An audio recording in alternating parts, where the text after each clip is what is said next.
Well, India are in the final, which will be played tomorrow. And who will they play? Pakistani Sultans, who are undefeated in the tournament, or the Sydney Mavericks, who got thrashed by the Lincoln Lions, who India beat in the first semi-final. Should be an outstanding contest. The Pakistanis will get to the toss in a second. They'll be bowling first.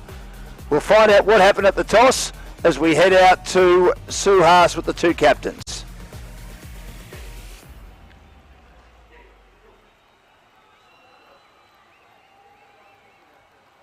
It's time for the second semi-final of ACL 2023, brought to you by Landmark. It's the Sydney Mavericks taking on the Pakistani Sultans. The captains are here. The captain of Sydney Mavericks, Shaminda Eranga, alongside him the Pakistan Sultan captain. We have Sohail Sadiq, who's very itchy to win this one and get into the final. And to oversee the toss, we have Mr. Seneca. Coin will go up now. Heads is the call. What's it, Seneca? Heads it is. What have you decided to do and why? Yeah, we're going to bat first, taking our chances, which we started this competition. Yeah, happy to bat again, put some good score into the board. Surely changes after the last game? Yeah, we have a few changes. One wicket keeper will be coming as a impact player, and another batsman. And as far as a good score is concerned that you want to put up on the board, because you played on those surfaces before as well? I reckon if we could make more than 140, I'm happy. Have a good one. Thank you, man. So here, you were telling us all that how itchy are you to get this one out of the way. Pakistani Sultans have played really well thus far. Any message to the boys for this particular encounter? Look, it's a game of cricket, you know, and it's most important game right now because it's a knockout. Whatever happened in past, we played good cricket. Yes, we did, but this is again another day, another game. We want to just get in there and get the job done. As far as a good total on this track is concerned, how much are you comfortable chasing? Look, with our bowling, we're happy to restrict them under, you know, sort of 100, 110 scores, and then just chase it down. Changes in the side for this encounter? Not many. It's going to be the same side as last week. Yep. Have a good one. Thank you. So the news from the centre. It's Shaminda Eranga of Sydney Mavericks who's won the toss, and he says he wants to bat first.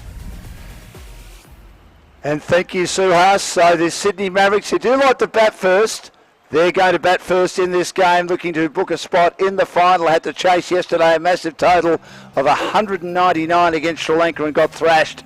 But they get another chance after winning their previous two games in the tournament, batting first on both occasions against the Pakistani Sultans. So we'll have a look at both teams shortly, but a special guest as well. We're going to talk about a magnificent new cookbook that's been released for the Sri Lankan community. But mind you, if you just like Sri Lankan food in general, you'll absolutely love this. It's basically street food from a number of rural villages in Sri Lanka. It's called Plates of Goodness.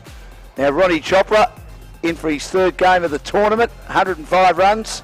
He missed the last game yesterday due to a calf injury. Not sure if he's 100% fit, but he might do a Glenn Maxwell here and just shoot from the hip.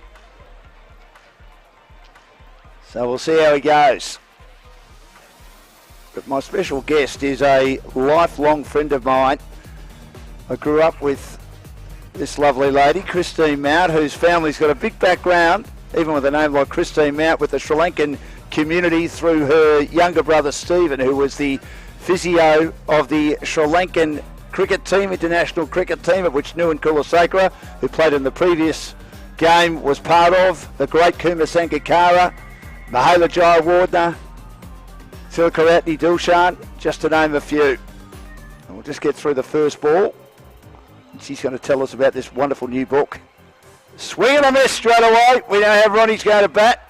He'll just swing from the bootlaces. Chris, it's great to see you. Plates of Goodness, this magnificent new book. I've had a little bit of a look at it. I'm just hungry looking at the pineapple curry, all sorts of great recipes. And when you have a great chef like Peter Kuravita promoting, we're going to have some wonderful recipes in here. Tell us about it.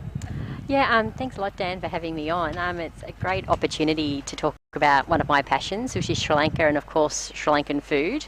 The book is a is to support the Foundation of Goodness in Sri Lanka, a charity. All proceeds go there. It contains 100 vegan recipes from 100 villages across Sri Lanka, but it's also supported by renowned chef Peter Kuravita, Guyan from Manny Little, and also a couple of other Australian chefs with their special recipes in there. I'd have to say a few of my favourites would be the beetroot curry from Peter, and the young jackfruit curry from Guyan is a standout, but my absolute favourite is from Colombo Foodies, who are based in Brisbane, is the mustard pumpkin curry. There's so many different curries nowadays, aren't there? I mean, I like my curries, but they can't be too hot, but as long as the flavour's right. Yeah, the flavours have to be right, but you also can adjust the level of spice per people's individual taste, which these chefs are amazing at doing. It's been a wayward start here by Jermaine, who's opening the bowling. There's no Irfan Jr., who played earlier in the tournament for Pakistan, so they get a wide here, none for one. And, of course, it's all part of the Foundation of Goodness, raising money for that particular charity, which has been around for over 20 years. As we just pause for Jermaine to bowl this one, and it hits Ronnie Chopra on the right pad, where I reckon his calf injury is, and that was going down leg side, so it's none for one. So the Foundation of Goodness, my understanding, been around for about 20 years since the dreadful tsunami ripped through Sri Lanka. Yeah, that's exactly right, Dan. Yeah, from the tsunami. The centre is at the village of Sinigama, where they have the Centre of Excellence, where I have volunteered. And they also have 15 village heartbeat centres across rural Sri Lanka supporting all those communities. And they also have 10 empowerment centres, like enterprise and business skills, women empowerment centre, special needs, and of course sports development. Now Ronnie Chopra's got a top edge here, and he's managed to carry that to the boundary. Looked like it might have been caught in the infield. We'll get back to you in a second, Chris, but it's gone to the boundary for 4. So you've worked in the Centre of Excellence. What did you learn from that, and how much did that improve you as a person? Not that you need to improve much. Yeah. No, it improved me a lot as a person, taught me a lot about being grateful for what we have, and also your attitude, no matter what your circumstances, create the person you are. And I think that's what's instilled at the Foundation of Goodness. It's called the Circle of Goodness, that if someone receives something from the Foundation, they're also required to give back. So if they're taught how to do electrical work, they'll help people in the village to do electrical work. So it's this whole circle of excellence. It was 20 years ago, the tsunami. Do you think the country's recovered? That's a big question, isn't it? It's definitely changed a lot since 2011 when the war finished. That's when I first went to Sri Lanka. And then the last time I went was about 2018, before COVID. That was for Steve's wedding. And it had changed a lot. Here's Ronnie Chopra again, getting one from Jermaine. He gets underneath it. Has the catch been taken? It has. Magnificent catch, lunging forward. And Ronnie Chopra, who I think has been struggling with an injury, he has been dismissed. He cannot really move, and he gets a top edge, and he has been caught inside the circle. We've got another camera up here, so I'm going to show the book. Plates of Goodness. There it is. Look at these magnificent recipes on the front. A lot of great rice recipes too, Chris. I love my rice as well. Yeah. And I'd say it's not even more than a recipe book. It's like a celebration of Sri Lanka. Yeah. There it is. I'll just put the book up here. You don't want to see me. I'm an ugly man, as you know. So yes. Around the back there too. All the different curries, but it's sponsored by Sri Lankan Airlines and Taru Villas, and it goes through all the recipes, but it also has the history of Sri Lanka in there, all about the spices and all the incredible places that you can stay when you actually visit Sri Lanka. That's it. And as you mentioned, having Peter Kuravita, who's one of the all-time greats, one of the great chefs, and he's you're based up in Noosa nowadays, and I'm sure you visited his restaurant every now and again. Is that right? Absolutely, yeah. We're very it is a Noosa collaboration to create the book. The publisher is also based in Noosa, but Peter Kuravita was very supportive of the whole raising funds for a charity, and we greatly appreciated all the efforts and all the recipes he provided for the book. Well, an early wicket with Ronnie Chopra out. Last ball of Jermaine's over. And bowled him! Bowled him! He'll be on a hat-trick at the start of the next over. Rip right through him.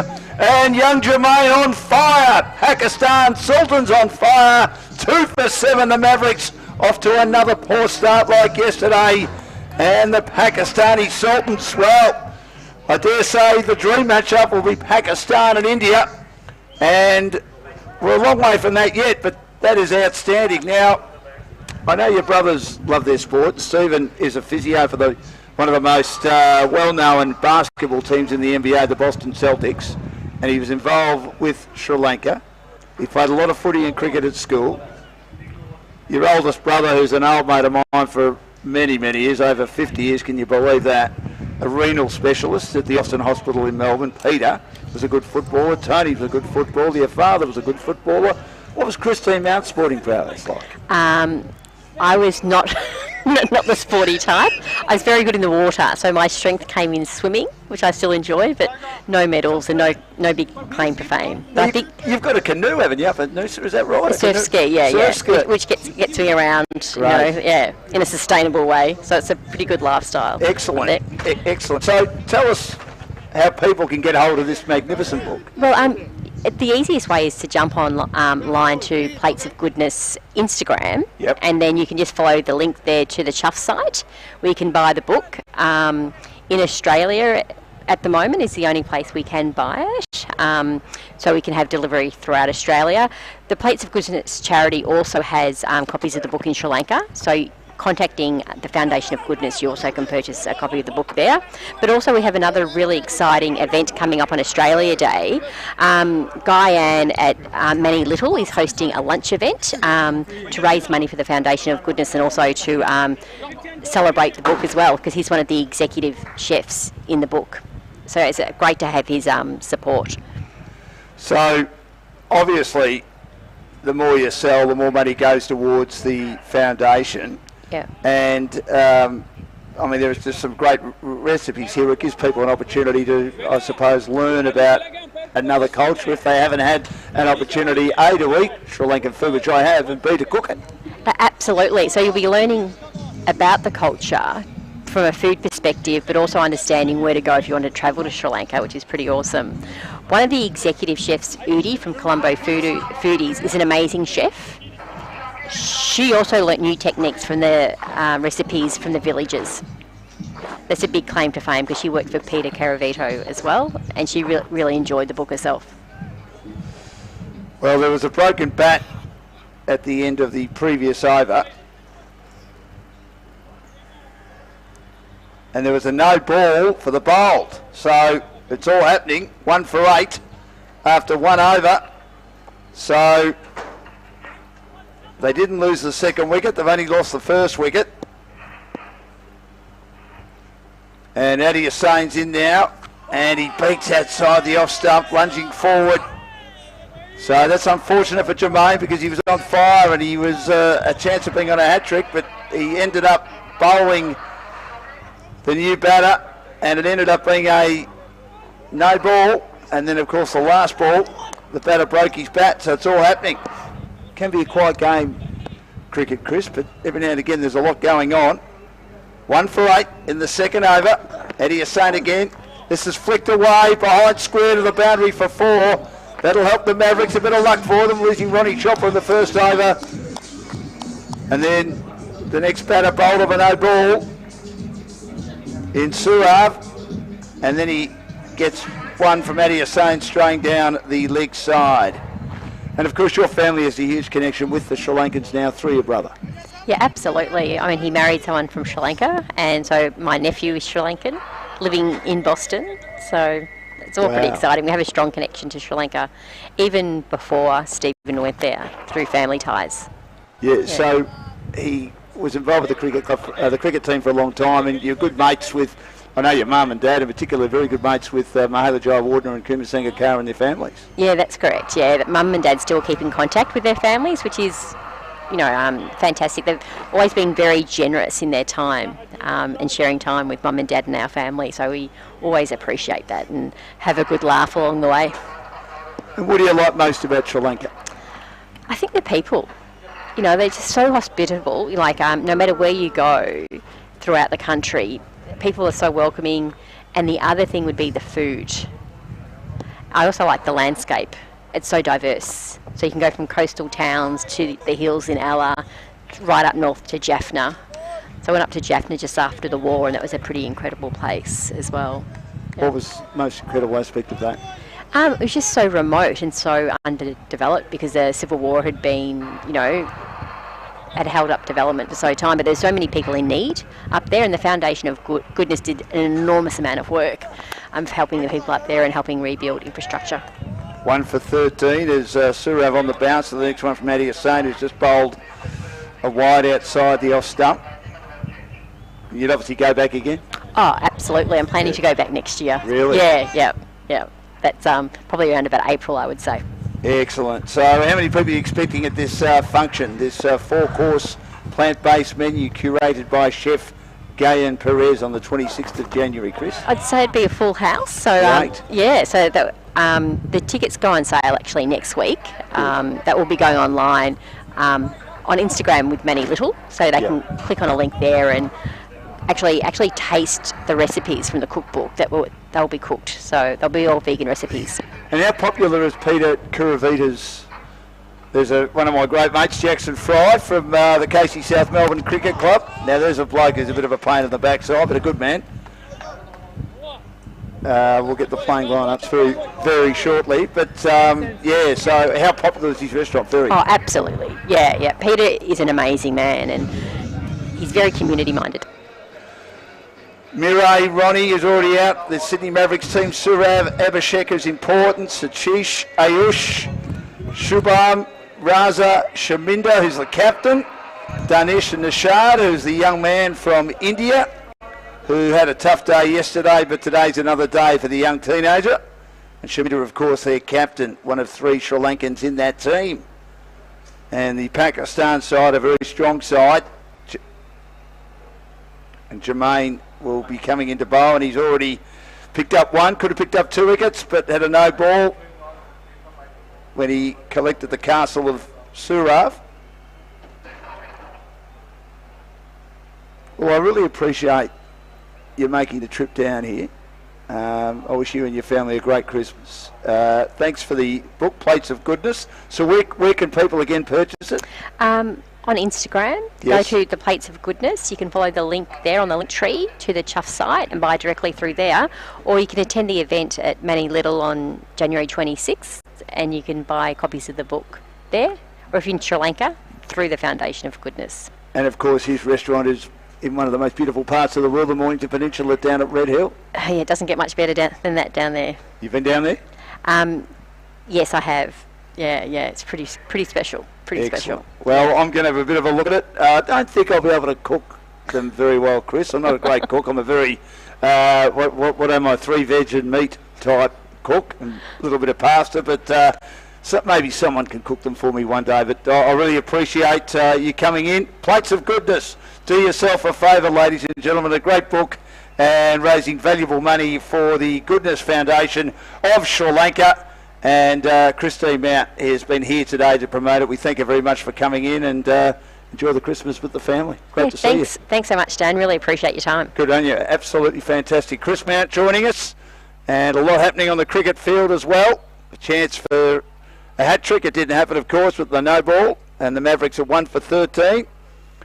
Pakistan bowling first, with the Mavericks winning the toss, electing to bat, which they like to do.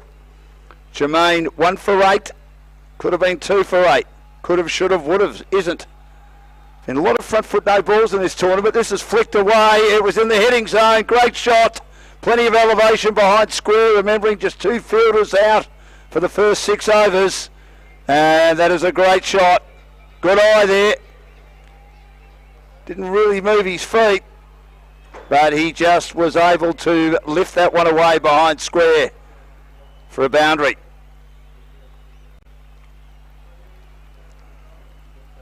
So it's 1 for 17. We're in the 3rd over. Yeah, that's been a bit of an issue in the tournament, the front foot no balls. And then there's been the free hits. 1 for 12. Jermaine in again. Full toss. This is carved away through the covers. Again, no protection once you get it past the infield. And Jermaine not getting his line right. 2 consecutive boundaries to Surav, 8 from 6, Mirai 4 from 6, and we're in the third over, 1 for 16.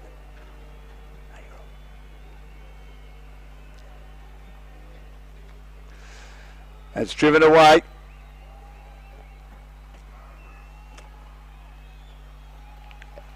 So 2 boundaries in a row. Grant's about to come in and join me. This is launched away. Short ball outside the off stump and played into the offside. There's no run.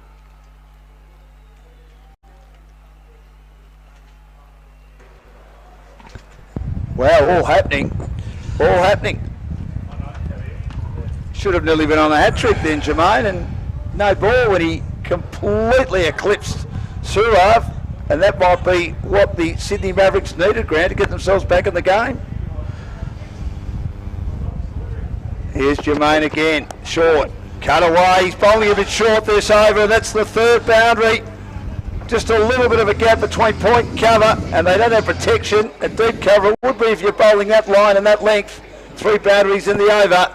And a good over for the Mavericks. They're 1 for 21. And what we've learned so far is that serve's got a great eye. Very minimal foot movement, but he's just got this ability to stand and deliver, which is what he did there, and break the field.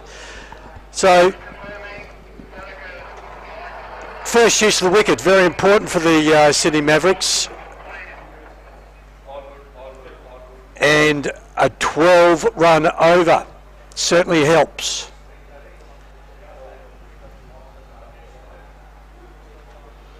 It does. Eddie Hassan hasn't really got going in this tournament, mainly because he hasn't played a lot of cricket. Maybe today and tomorrow, if they get in, got a lot of work to be done yet. You just saw the momentum shift as soon as the no ball came in, didn't you? And then they managed to just get themselves back on track in the next 2 overs, the Mavericks, after losing Ronnie, who didn't look fit. Good delivery online, pull down to the onside. No, Ronnie's a big out. Ronnie Chopra batted beautifully early on in the tournament, and then sustained that injury, and we spoke to him last night. He's done all he can to try and get himself back. I think it was an impact injury in the end that took his calf out, and that makes it very difficult to run. He's on the move, and he got one that time, Mirai, from Eddie Hassan, that was a bit too short for him to play the shot he wanted to play, and maybe the uppercut, and he did miss it as well. So well bowled by Eddie Hassan, very experienced bowler. But it's called a wide. It's not called a wide. Gee, I thought it should have been 1 for 25. That is 1 for 26. I was talking to the Square Leg umpire earlier about the waist-high full toss and how do they gauge that, and it's at the popping crease. And he said what he does, he doesn't actually look at the play, he looks at a mark on the ground in the distance, and he tries to adjust to see if it went above that mark on the ground, which he believes is the fair height. Comes back in, tucks it away behind square. That was the same umpire then that was just signalling that it went through chest height, not above shoulder height. 1 for 27. So a terrific semi-final between India and Sri Lanka. India winning by 12 runs, making 168. Sri Lanka falling 12 runs short at 7 for 156. So India into the final. Play the winner of this tomorrow. Well up ball, dug out by Surav again with minimum footwork. Just slammed down on it because he saw the ball was right in the block hole. Must have been a close thing that man of the match in that previous match, given how well Grill batted. Well, Rose was the one that turned the game, didn't he? Again, mind you, Grill would turn the game from the start. You're right. Yeah, they don't get the They runs. shared 250 each. Well, I wouldn't have been upset with that. Wide of the off stump, he has a waft outside. That off stump to one that's short and wide from Eddie Hassan, who's bowling okay here because he knows that Surav doesn't move his feet, Grant. Yeah, he just spars at the ball, but can be effective. 110 is going to be a good result here. If I can get that, yep. Well, they defended that the other day, the Mavericks. Again, he doesn't move his feet. Again, wide of the off stump. Again, a waft or a spar. Learning some new words from you, Grant, the two S words, spear and spar today. So 1 for 27. Let's have a look at the Pakistan lineup. Nasser, Anthony Elaine, who's had a good tournament. Davis, the all-rounder, is 6'5", he told me. He's a big man. Malik, Salman, Malouk. He'll be bowling a lot of overs, or he'll bowl his 4 overs and do the job you think his US does. Sadiq, Jermaine, Kadek, Reyes, and Adi Hussain Raja. Yeah, Malik has been a man of the match at one of the previous games. Well led, good captain, Sadiq. Yes, they've been undefeated in the tournament. 1 no result, 2 good wins. Yes, I stood next to Davis and I said, how tall are you? 6'5", brother? I said, wow. He's been asked that before, no doubt. Starting to have a real impact in this tournament. 1 for 27, Surav 12, Mirai 5.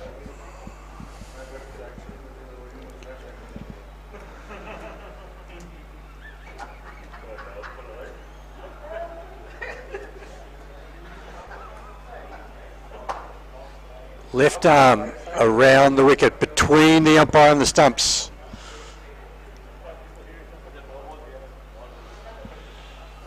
He's already survived being bowled of a no ball first ball, Surav, and he's beaten but keeps the back foot anchored. Good piece of keeping by Selman. He whipped those bails off like Grant O'Hara would, quick as a flash. Oh, thanks, Dan, you're too kind, but foot plant and down. Yeah. Just have to take the ball from fairway up and snap it back onto the bails to be a chance of a... It's a bit of a balancing act, isn't it, to make sure you don't go out of your crease when you're leaning forward like that. Whipped around the corner. I'm sure the batters would practice that as well. Yeah, it's like anything in sport, isn't it? Yeah, just keep planted. He knows. Well, I don't think there's any real danger about sort of running down the wicket. No. He'll just stay in that crease. Again, he forces this through the onside as it's angled on the leg stump. Wanders out towards deep mid-wicket. And the batters show some intent to run for 2. Oh, Davis just having a word to his fielder there. Bit of tension out there for the Pakistanis. It's a big game for them. Again, he floats the next one in and it just takes the outside edge and rolls to point, and there's no run. 1 for 29. Beautiful southeasterly working for his drift. Spin in, then drift away with the southeasterly. Forced into the onside, out to Whitish. Long on. Big Jermaine is there. And he's trying to get through this over quickly, get it out of the road, number 2. He's rushing, isn't he? Almost. And that's good bowling, right on line. A little bit of dip. And he played underneath it then. Meyer back to the bowler. So 5 overs gone, 1 for 29. And the winner of this will play India in the final tomorrow after they beat Sri Lanka in a really entertaining game by 12 runs. Suhas's turn to come in. I'll have a rest. And he'll join Grant O'Hara thanks to Landmark Investments. Sorry. Thank you, Dan Lonigan. My pleasure, mate.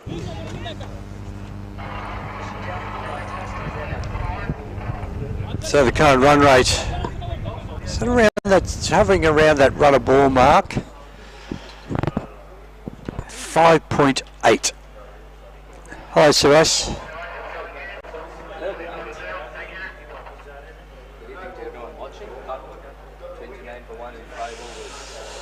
Raja almost picked up a wicket, and then again, it's a no ball that he has to blame. He's a passionate cricketer, Raja.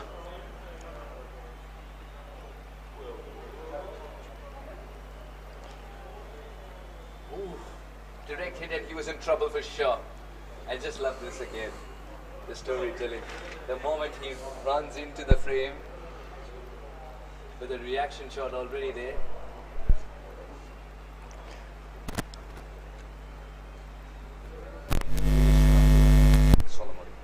Solomon, it's his day. It's also because remember there's no Kuru. Yeah, sure. Bowling has taken a hit. Yesterday wasn't the best of days for them. That's bold. That's bold. Has got him. As simple as that. Meyer plays on. 7 off 16. He was getting bogged down.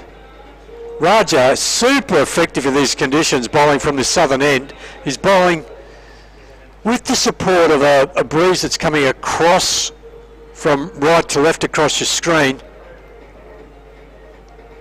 In the replay, I think it was just too close to cut. Well, it wasn't cut. It was actually just an inside edge onto the wickets, and that's out. The number of times that we've seen the French cut, maybe count himself a little unlucky. Meyer there, he was one of the few that played it on. Such a soft dismissal of a hardcore hitter like Solomon's. Solomon's gone now. 30 for 2. Saurav has stuck around. 13 of 12 after he's got a life. Pakistani Sultans have been Look at that little pin. Oh. That's my daughter's, I just can't believe it. That's my daughter's pen, I just can't.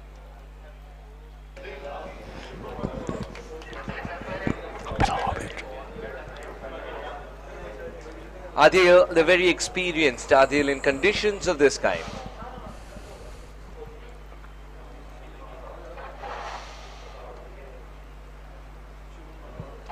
Time for a partnership, and one that goes well past the 10 over mark if possible.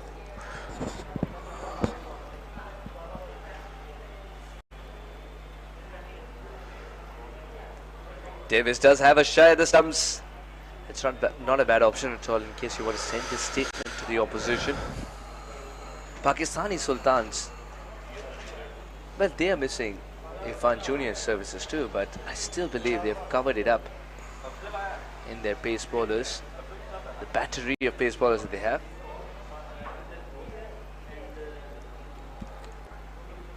This whippy action so effective from Raja. 1 for 8. Well into his third over.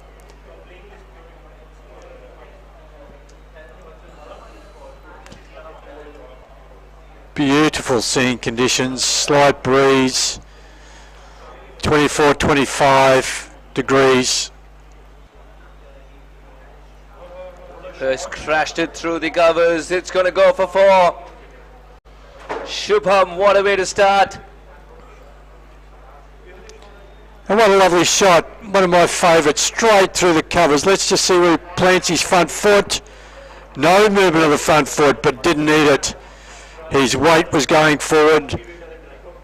Leant on the ball, and it sped across the outfield for 4.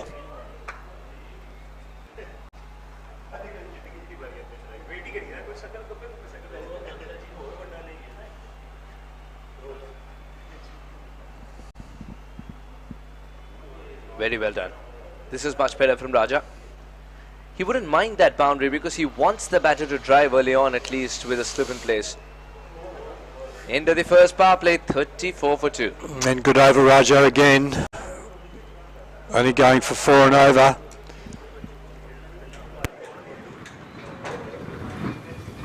I don't think the low one, sort of 120s, is going to be par at the moment in this innings.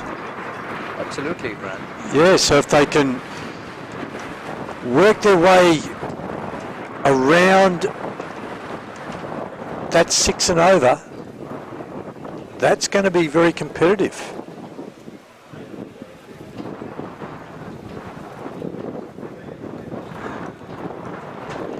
The question for Eranga is, who will give him assistance with the ball in hand, especially the spin? because he's taking care of the pace by leading the attack. Yesterday, every other pacer went for runs except for him. And bounce and lift. The tall man comes right over the top. I think that's ball.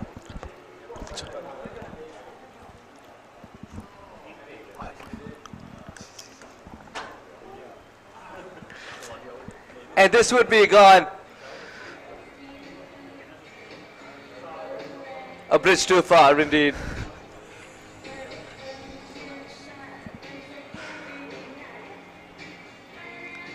I just wonder why he was hallucinating that run. Did you say hallucinating?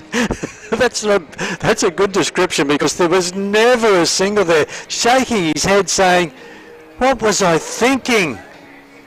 What was I thinking?" Or is he saying, "My partner didn't respond, but I still think the responsibility there lays with Surav." He was grinding it out for 13 deliveries. He stood there with wickets falling regularly.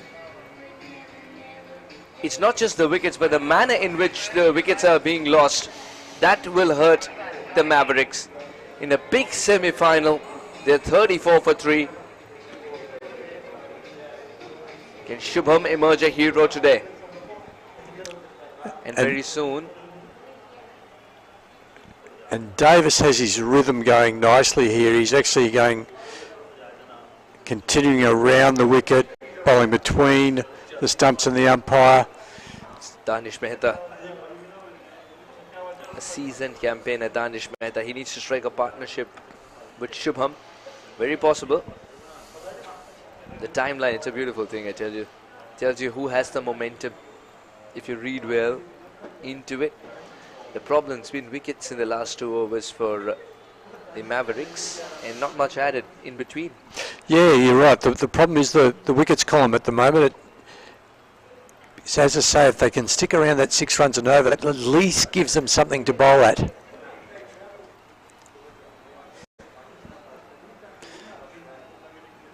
So this conversation should be something like, let's take responsibility ourselves here. Let's not let anyone else out. Let's look at knocking this around, getting some momentum, and then going for the big shot.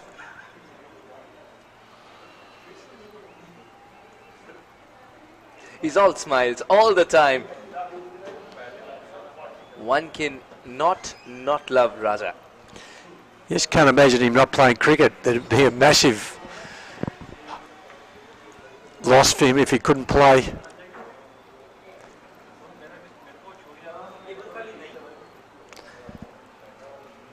And Davis, look at this, none for 3 off last ball of the over.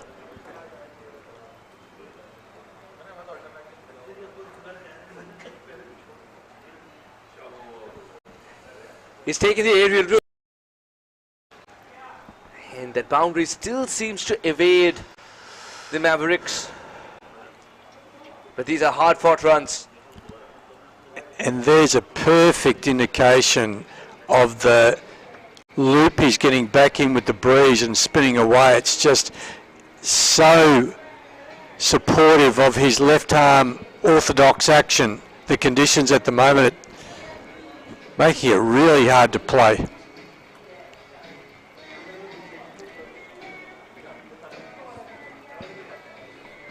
Seven gone, 37 for 3.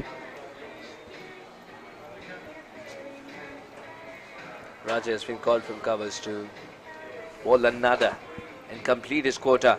So out of the 8 overs, including this one, Raja bowls 4 on the trot. And for someone of his age, he's over 40. Raja, the passion is alive, the fire is alive. The fitness is alive, look at him. And the fitness, yes, was coming to that, Grant. He's bowled 4 on the trot, including this one. Raja, 3 overs, 12 runs and a wicket. So clearly looks after himself, and the captain making a decision here. While you're on a roll, while you're bowling so well, while we're on top, Bow to 4 out straight.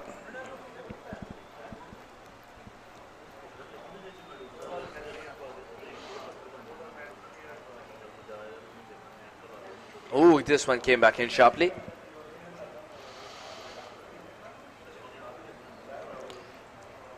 And it's hard to really explain just how difficult he is to play at the moment. He's just hitting that lovely line and length that is working in these conditions. Seldom over pitching.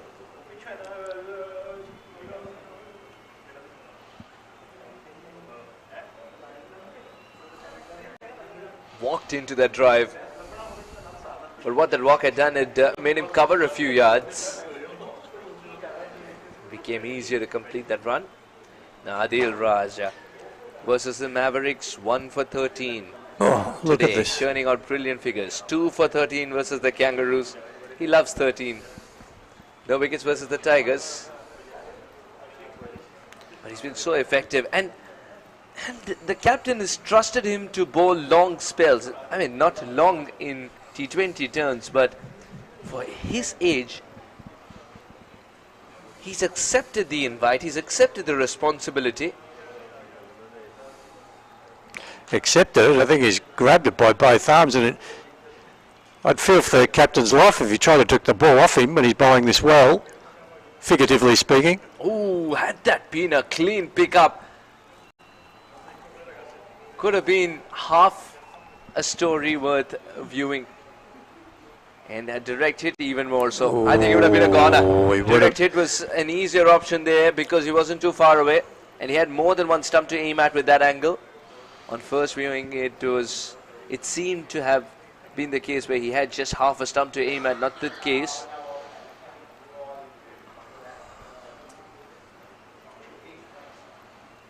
Oh, that's a very clean hit. And it's beaten mid-off as well. Good outfield will be four despite the dive.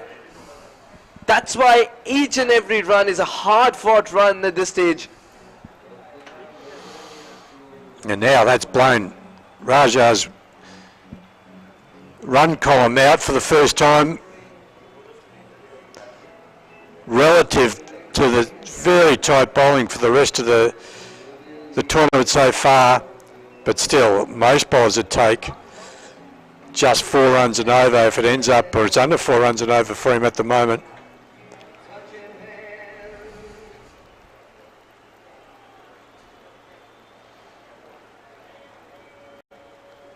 Poor delivery this time round.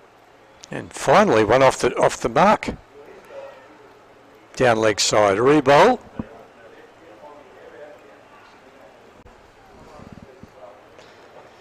It's been a wonderful 7 days, hasn't it, Suresh? I absolutely enjoyed every single one of them.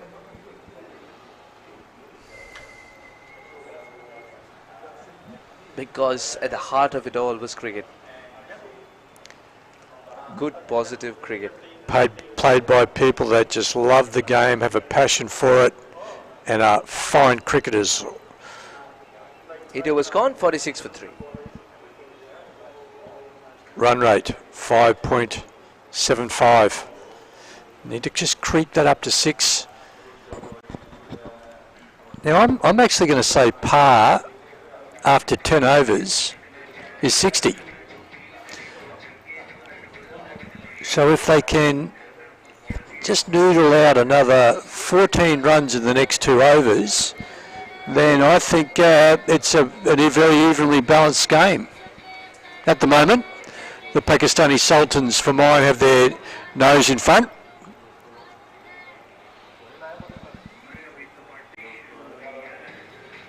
But it's still game on.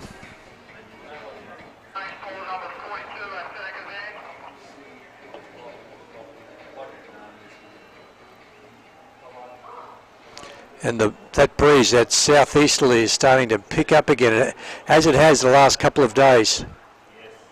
And now it's actually getting quite strong, which will also work for Raja as well. Really supportive of that left arm orthodox coming around the wicket from the southern end.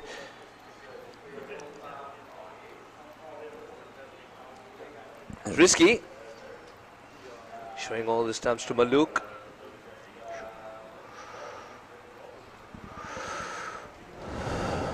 Now Fawad Maluk in 4 matches, including this one, has picked up 7 wickets. Good strike rate of 8.7 every 8 deliveries, picking up a wicket. 4 for 12, his best.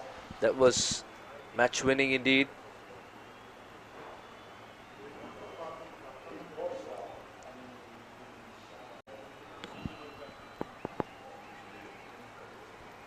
And just a nice little, almost like a drop shot, the cricket version of a drop shot, when you just pat it down enough to get outside the circle and ensure the 2 runs.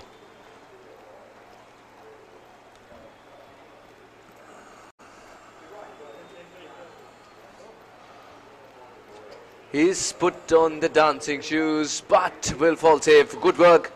Took it on the bounce. Oh, the throw. Still no damage done. I think it was Afzal who got there quicker. Also tackled the extra bit of bounce. A live wire on the field. I just have my heart in my mouth every time they dance down the wicket because of the sharp turn, but the slowness of the wicket, meaning that you leave yourself exposed. 2 very popular men, Mr. Rai and Jagdish. Oh, Salman thinks he's got him. Maluk thinks so too. He's put in an appeal. But Danish can stay there. Now, is he going for a catch behind or stumping or both? I think it was for stumping, but no problem there. Well, I'm not sure what he's going on about because the wicket, the foot was well planted behind the popping crease. It didn't raise at any stage, and that's a quick decision, not out.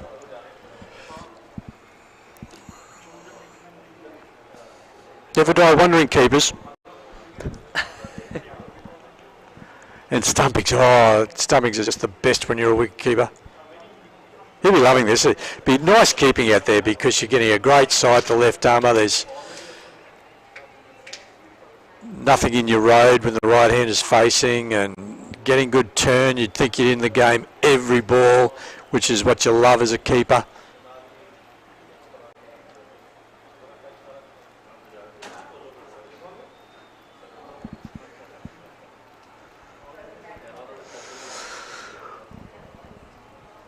Who's your favourite keeper growing up? Ian Healy. Ian Healy. You didn't even let me complete that sentence. No. It's you. No, because I've actually said that a number of times. I'm from Queensland, and we've just got this history of producing these great keepers, of which Ian played 119 tests. Oh wow! That gripped and turned just enough to miss the off stump. Rod Marsh before that, he was fantastic, but then Ian Healy was the next one to play a number of tests. I tell you what, Ian Healy would have enjoyed this.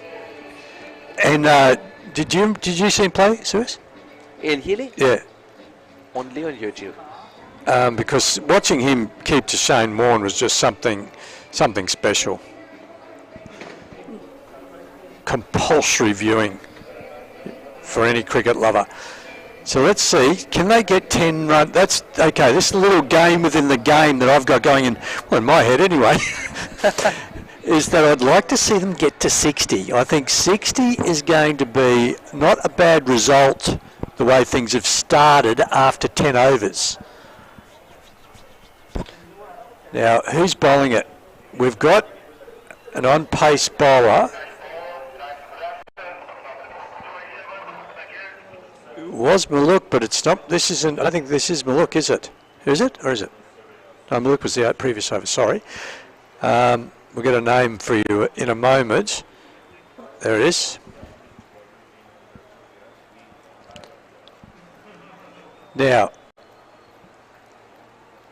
Mudassar Reyes has picked up 2 wickets, and it's a good economy of 3.8. No matter which stage of the game you're bowling in. Extremely economical. The question will be, can he string it together again for a 4th game? Aren't they enjoying themselves? Let's take a photo of me on the photo. Of me on the board, on the screen. Inception moment. A photograph within a frame with another. Oh, good ball. There's a little bit of movement for Reyes. The thing about Reyes is that he has late movement to tackle with. It's a nice piece of captaincy, this, because with that economy rate, getting right in those middle overs when accelerating is the key. It's a good piece of captaincy, I like it. The game slowed down, and rightly so, because this 50 has been a struggle for the Mavericks. He went away from the frame, didn't play because the bails, they fell. The wind picked up, the breeze picked up, and because the bail did not stay in the groove, it was the right thing to do. And even that stump behind the batter is missing a bail. Only if the umpires were allowed to glue them. That's the batters wouldn't mind. No. The keepers will. The keepers, I tell you. I just knocked the whole three out. But now we had to take the bars off previously, a couple of days ago. Wow. Extra bit of bounce. Rice has got everything that a pacer needs to pick up wickets, except for luck. Good running. Not very happy. He's not happy. He's saying that didn't go that far to deserve 2 runs.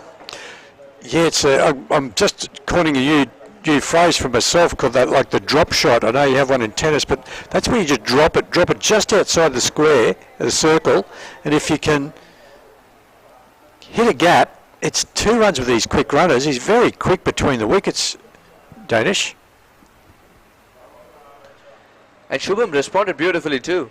Now it's up to 2 youngsters to guide the Mavericks to a decent total and provide a big finish as well. Remember, there's an experienced Eranga yet to come. But you need to form a good cushion, and in a semi-final you need at least 130. 3 balls and I'm wanting 8. Now where are we going to get these from? Any width, and third man, square the wicket on the offside comes into play. Anything over pitched and long off comes into play.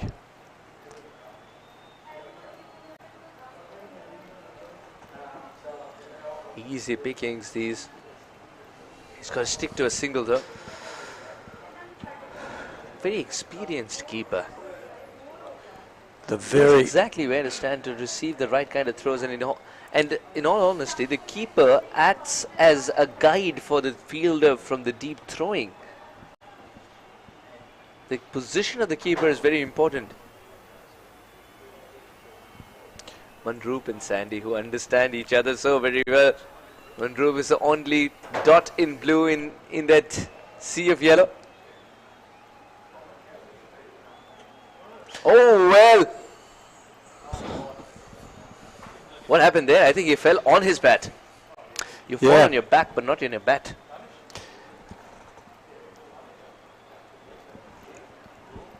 Scampering through for the single. Was a little late to respond. Well. Yes. He's okay. With this really tight bowling, I just can't see where a boundary's coming because his line end length is so good. He's standing outside the crease, and the way he was standing as well, with legs not much apart, reminds me a little bit of Steve Smith.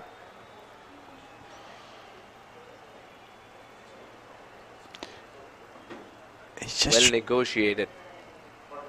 Yeah, well played, Dennis. You can only play what's in front of you unless you take a big risk and try and invent something. And the game doesn't need that, or your team doesn't need that right now at 3 for 55. So at the halfway stage, 5 runs of this over, 55 for 3.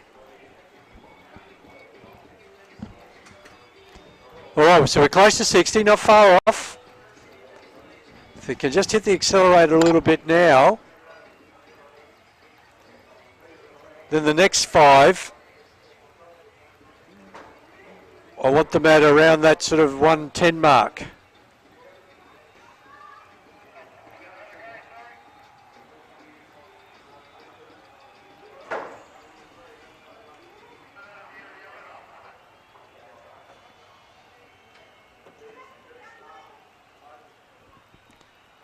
So Maluk, the very economical Maluk, comes back into the attack. Great ball with great control. Left arm over. Misses! There's a stumping, and that time the foot was dragged out too far. Great piece of work by the wicket keeper. And that's the end of Danish. And what a beautiful piece of bowling. Flight, dip, spin, well taken, and out. No need to appeal that time. Drop the ball. Umpire gives him out. He's keeping very well. They're not out of it, Grant, but they're losing a few too many wickets for my liking at the halfway market. 4 for 55. Mehta going. Shubham is a key. 16 off 15. He's got to start. And if you get a start, you really got to go on with it. We've seen a few players in the tournament get starts and go on with it. I think 120. And you've got you're in the game.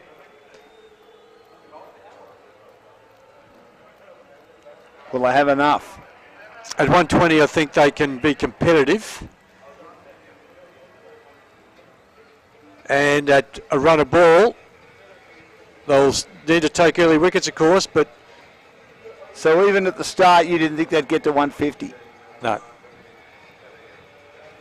Now, this is the key. Even though he's not a smacker like the big fellow Satnam was earlier, Grewal, for the Indians with his 88, he just is a worker and a good player. Abhishek came up to me earlier and said, really enjoy your commentary. All my family back in India loving it. Don't know about you or Suhas, but he actually was saying to me. You must have been saying nice things about him, with good reason, because he's a good player. I'm just mucking around. He likes the commentary of the three of us. I'd like to thank again my friend Chris Mount for coming on and talking about her book of that she's been promoting. Given how beautiful the food is. Beautiful recipes from 100 rural villages. Oh, that's swung away. Maluk gave that air. But they're not able to pierce the field. He's inviting them, isn't he? Oh, he's a good bowler. He Love is. watching him bowl. Oh, he gets beaten elbow. That's got to be close. It may be slightly going down the leg side. It's straightened up. I reckon at the last minute the umpire says not out. And he says leg also. Yeah, he does, right. He just pointed exactly as you called it, going down leg. Let's take a look. Yeah. Did get him on the back leg, though. But you're right. Gives this air. Beaten, stumped. Another one. Another one. Great piece of stumping. Wonderful bowling. Holds it up again. But you're right about it taking forever to get to the wicket keeper, but he was a fair way out. Never looked like getting back. Shubham. Another one to get a start to have his innings curtailed. Nipped in the bud. 16 of 18. And Maluk having a big influence. 2 for 5. The Mavericks in strife. Brilliant bowling. Brilliant bowling. We've often taught, I was taught as a young player to use your feet to the spin, and when the ball is coming on, it's less risky, but there's a magnificent breeze for the left arm around the wicket orthodox from the southeast, which is helping the dip. So the ball is dipping and then turning quite sharply. The only X factor is whether it gets to the keeper quick enough for the stumping to be completed. But when you're down the wicket like that, as I said earlier, my heart in my mouth as you go down the wicket, because if you miss, you're pretty much gone. Salmon trout. And with such a good keeper. Building and Construction Training Australia sign on the screen, one of the sponsors, based at Dandenong South on the South Gippsland Freeway. Just about know every divot, every piece of bitumen on that road. 5 for 56. And Nevershek Bajal still the key. Start of a new over, and he plays that nicely as he guides it over the head of backward point down to whitish third man. Sachish has come to the crease now. Reyes is bowling at about less than 4 and over for the tournament. It's been good. Very economical. And saying how good the captaincy is at this stage to bring him on at such a vital stage, just when the Mavericks are looking to accelerate, brings on a bowler with an economy rate less than 4. Said, okay, well, work with that.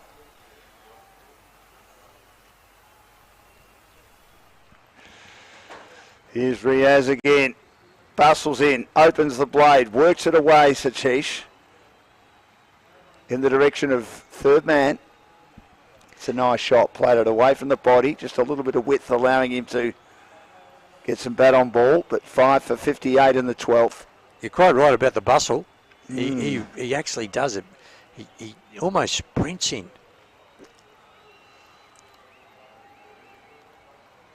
Nice quick arm action. And his radar is spot on. This is the 12th over. Riaz bowls again, shortish delivery. Well played, Abhishek. Kept it down. Now in 4-day cricket or first-class cricket, there might have been a short legger, a David Boone, a Marnus Labuschagne, and Alan Turner. Someone there to take the catch, but there isn't. But that's good bowling, and I thought Abhishek, with his soft hands, played it pretty well, Grant. No, he did. One thing when you play in these conditions, just so important, you keep your eyes wide and keep them on the ball all the way. And sometimes batting is, let me put it more precise, let me put it that way. You just watch it right on to the bat, and Abhishek did that.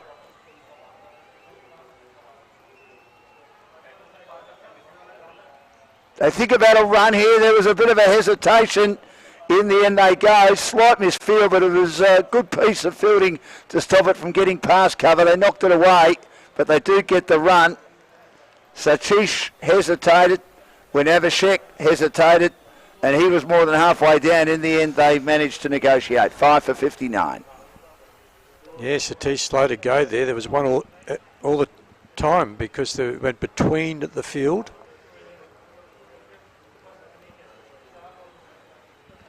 This is the team well-oiled, the Pakistani Sultans at the moment. And again, opening the blade and working to backward point, but can't pierce the field. Played it a bit close to the body. Not so much outside the off stump. Light plane above on this, well, this is a perfect day. Not a cloud in the sky. And the run rate dips below 5. No thanks. You can have that one, Dan. Yeah, the run rate with the breeze at the needs moment to be like more, doesn't it? Oh, it does. Yeah, no, I want to run a ball to be competitive. Last ball, the 12th over. Riaz again, opens the blade, beats Gully, gets a hand on it, takes the pace off it, rebounds down to third man. They get a run. They all count at this stage at 5 for 60. A few of the locals sitting down having a quiet beer. I'm pretty sure days before Christmas. They're the Cranbourne cricket members. They've had a few beers the last few days. Love their cricket. They do. Boys on fire. And the dog, we're all in on it. Look at the dog. Isn't it a beautiful dog? Having a dance. Oops. There's a big bloke. You're talking about the big dogs. Look at this. He's a lovely dog too. I was patting him yesterday. Have you got pets? Yeah, we've got cats. Cats? Yeah, we're cat owners. How about you? When I was a child, my mother didn't like pets, and my brother got goldfish for his birthday. I think his 6th birthday or 5th birthday, 1975. They were dead the next morning. She gave them too much food. I think she, with the greatest respect to my mother, who's no longer with us. I loved her dearly. I think she was relieved. She didn't mean to give it too much food, Grant, but she did. No, they don't need much, apparently. 2 for 5. Malik. No. I think she just thought they might have been hungry. Oh, another one. Great bowling, Malouk. He's the one doing the job. Has he hurt himself? No, hope not. Oh, has he hurt himself as he bowled that delivery right through the defences of Satish, who was trying to hit that out of the ground. It was right on line, and he's now got his 3rd wicket. He's got 3 for 5. Oh, he's pointing at his groin. Yeah. No, I hope this wasn't in a celebration or something. I don't know. Beautifully, look at the dip. Straight on. And it was come out of his bowling He's hurt stride, himself. and I think he was pointing to like sort of the groin muscle, which is not a good one to do if you're a bowler. Trust me, not a good one to do any time. But And your team's in a good position to play in the final. and he's you're a probably key the player, key. over in man of the match. So yeah, definitely don't want to lose him. There's Harry's wife, Navjot, in the crowd. She's been here every single day and has given him wonderful support. And I'm pretty Harry, sure of course, the owner. that's the DJ's wife doing the talking there. Yes. Spoke to her last night. Was giving me a lovely lesson on Indian culture and the food and the regions, and yeah, she was really nice to talk to. And a few of the committeemen walking around the boundary. Love the guy in the colourful shirt. Oh, that's a great delivery. Straight on, just beats the probing bat of Shaminda. They need Okay, beware of the arm ball next. Yep. Dan, beware of the arm ball next. This is how clever this fella is. He's a beautiful bowler. 3 for 5. Oh, and that one turned appreciably. Well taken by Selman, who's a very good keeper. As we know, he's had 2 stumpings already. Be fair to say that wasn't the arm ball, Dan. No, it was not. No, not quite. Maybe the arm ball next, Grant. If I keep saying eventually I might get it right. This is the 13th over. And Malouk 3 for 5. Spinning a web around the Mavericks, who after such a good start in the tournament, good win, making 178 against the Eagles, who replied with 157 and then made 110 playing the Wolves and managed to defend that. The Wolves finished with 91. Thrashed yesterday by the Lankan Lions, who were beaten today by India, finding it hard to set a decent score against the Sultans in the second semi today. Going for the reverse. That's a nice shot by Shaminda Aranga. That is an outstanding shot. Might be the best switch hit of the tournament so far. Saw it early, and if you're hitting Malouk for 6 in any circumstance, you're going all right, I reckon. 6 for 66 in the 13th. And if you're hitting Malouk for 6 against the breeze, you're doing it even better, because that's hitting against the breeze there. And clear the boundary quite easily in the end. Good shot. You know, it was a gutsy shot because you have to premeditate those pretty much, and if it was full pitch, then most wickets in the tournament so far. Take a look, Malouk 10. Fahoud Malouk 10 from the Pakistani Sultans, leading Brendan Rose. Took 5 today. 5 today. Parminder Singh from the Wolves and Connor Carroll, Indian Tigers. It was interesting they brought him on late, wasn't it? And he was a bit expensive when the Sri Lankans were coming. But then Brendan Rose ripped them apart with 3 wickets in 1 over. It was brought on late today. He actually brought on as a replacement for the injured player. So he had to finish an over. Yeah, well, Harry Singh is injured again. That's the big news to come out of that. He, I think, took a bit of an injury into this game. Bowled okay, but then seemed to hurt the knee again late in his bowling spell. Picking up some of our crowd. Yep.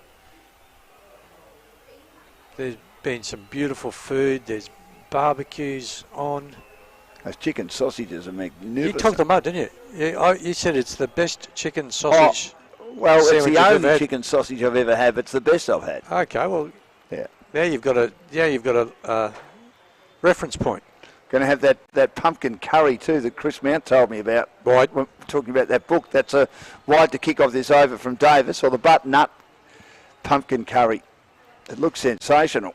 So Davis was nearly unplayable from the southern end, the northern end. Now he's in the southern end. Oh, that's a good delivery.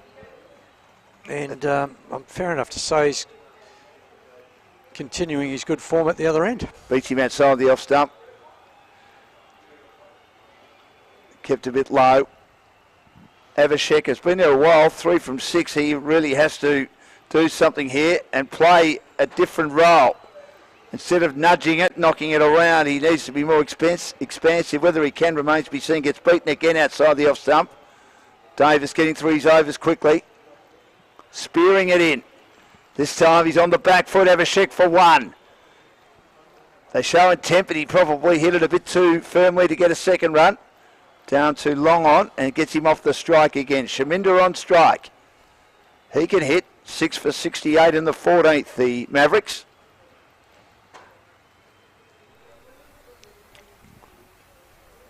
A few more of the committee. And I think, we're looking at wanting them to be 80, 85 plus, something like that.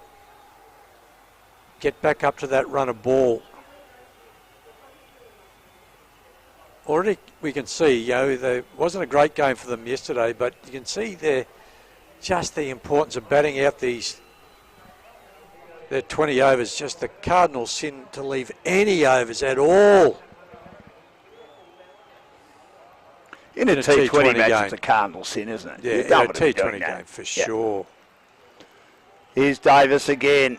Swing and a miss from outside the off stump by big Shaminder Arenga. I think if he gets onto them, it might sail. But again, he's hitting into the wind, as you've said, Grant, if he was to get this. And you're right, it is a wind now. We've gone from breeze, moderate, now wind. Wide of the off stump, and that drags away outside the blue line. Too much turn on that. And it is 6 for 69 in the 14th. Avishek 4 off, or 8 off 4. Now he goes for the switch hit, and he manages to beat the fielder, who's the third man inside the circle. He got it fine enough. So he's got a 6 and a 4 from playing the switch hit. Maybe that needs to be what Shaminder must do more regularly. 10 handy runs for the Mavericks. Yeah, that's been his most productive shot by a long way. 6 and 4 from 2 of them. Now let's aim for 90. Come on, 90 off 15. And game on. 6 for 73, attempts to cut. One that had a bit of bounce and a bit of turn. There it is. That's where your sausage sizzle chicken sausage sandwich came from yesterday. And it is beautiful. I could eat anything that moves, so I'll go and get one in the change of innings if possible. You've been thinking about that all day. I have. After you talked it up so much yesterday. That was an interesting over from Davis. 2 wides. Then dot, dot, 1, dot, 4 and a dot. Wonderful song by Michael Jackson. Black or White. You're a many fan. great songs. You're a fan. I can tell. You like a couple of I these songs. thought he was brilliant. Look, there are obviously issues outside his music career, but what a magnificent performer he was. As is Maluk, who'll bowl his last over. And Avishek is the one here who just needs to try and keep the strike, try and monopolise and get lots of 2s if he's unable to get a boundary. Gets one wide of the off stump. That's right on the blue line.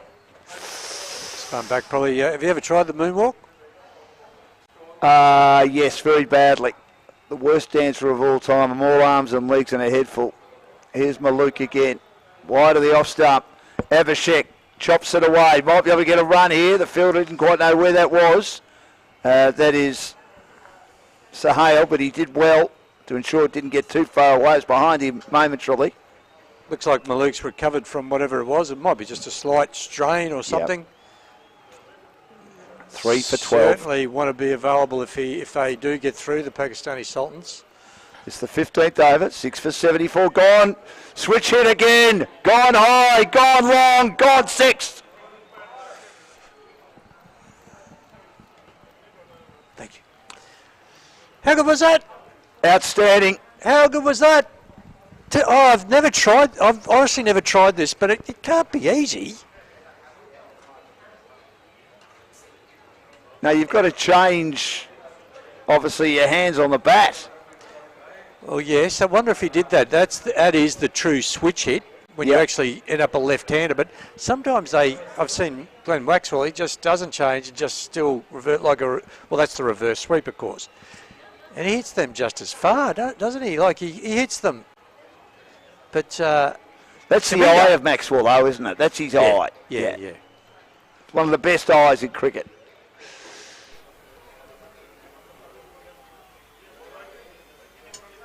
Yeah, wave, you're on TV.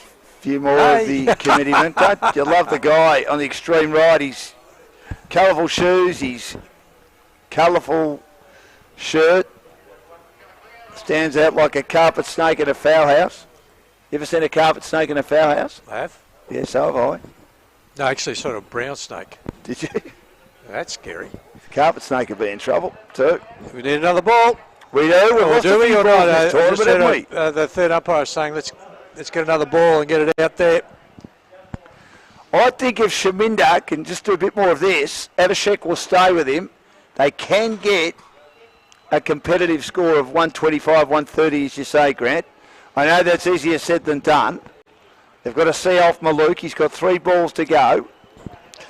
Well, so to Hale's do having that, a chat now. To do that, if they can get up to that 6, that's 90 after this 15th over's complete.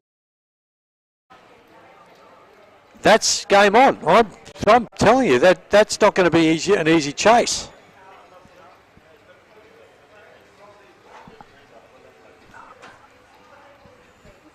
I think, as you say, I think Abhishek's got a role to play now to hang in there. Don't worry about how many runs. Just look to rotate the strike. Get Shaminda down there on strike. 16 off 9. Really nice knock, Shaminda. He's had to invent shots, and he's done that, and he's done them so effectively. 2 6s and a 4. That's his 16. He's had 3 scoring shots. Correct. Maluk Shaminda turns it into a full toss, low full toss, driving down the ground. Jermaine coming off the long off boundary. And they get 1. He's got 17, the big man. He was almost on a hat-trick, Jermaine, and late no ball call. After he got Chopper out the ball before. A nice shot by Abhishek. It was wide of the off stump. And he managed to chop it away to backward point. Nearly got past the fielder. Could have got 2. Only gets 1. And the run rate slowly creeps towards 6. Last ball of the 15th coming up. 6 for 82. Bit of a recovery here between these two. Shaminda now. He'll swing across the line. How much connection did he get there? Plenty. It's gone for 4. It certainly did. 15 connection. 4 runs. Now batting at nearly 200. Here's this little cameo we needed. The game needed. He dragged it away, and it wasn't far away from the fielder there behind fine leg, and it just had enough to go square. So a lovely boundary by Shaminda, 21 off 11, and in the end, Maluk a bit expensive with Shaminda taking to him with his improvised shots and seeing ball, hitting ball, 21 off 11, 3 for 24 from his 4 overs. Still a great effort by Maluk. And Davis to bowl his final over. 5 overs remaining, 6 for 86, and they're nearly where Grant says they need to be. With this good partnership between Abhishek just doing his role, which he does so brilliantly. The partnership 26 from 19 balls. That's been a bit of a battle today. The great man Suhas is back in with his vegetarian pizza, having a lovely time. I'll go and get a chicken sausage in a minute. Here's one of the greats, Jackson Nicholas Fry from the Casey South Melbourne Cricket Club. Luke Shelton from the Casey South Melbourne Cricket Club. Nathan Lambeck is having a great year for the Casey South Melbourne Cricket Club, taking over 20 wickets, having a lovely beer underneath one of the gum trees here at Casey Fields.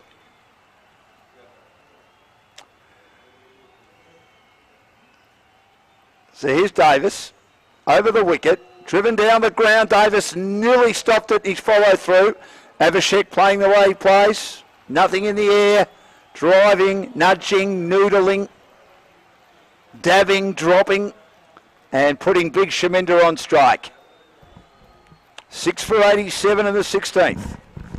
And Abhishek 7 off 12. And Shaminder is attacking. Well, he is. His 2 sixes off the brilliant Maluk have been switch hits. Suhas, you're multitasking, aren't you? Talking, eating, playing with buttons on your microphone. I can't do any of that. Shaminder can. Boy, I think you called it a switcher of the tournament. With Wilbur Sisto's entire innings, which characterized the perfection of a switch hit. Correct. Well, he came across his stumps there as he was trying to play that from outside the off stump. But Davis is a bit too clever for him. Spears it in and beats him. Now he hits this in the air. Has he got enough of it? It's in the air for a long, long time. And the catch has been dropped by the captain, Sahel. He thought he had it. It was in the air for a long, long, long time. And they're often the most difficult catches to take. And he's disappointed with himself. He got underneath it. Gee, didn't that go in the air for a long time? And Naranga had nearly given up then. And I reckon it only just touched the fingers of Sahel at point. Sliced it away, and this time Abhishek is able to beat the wicket keeper. Handy runs again. Selman, he doesn't make too many errors. And he just nudged that past him. More runs on the board.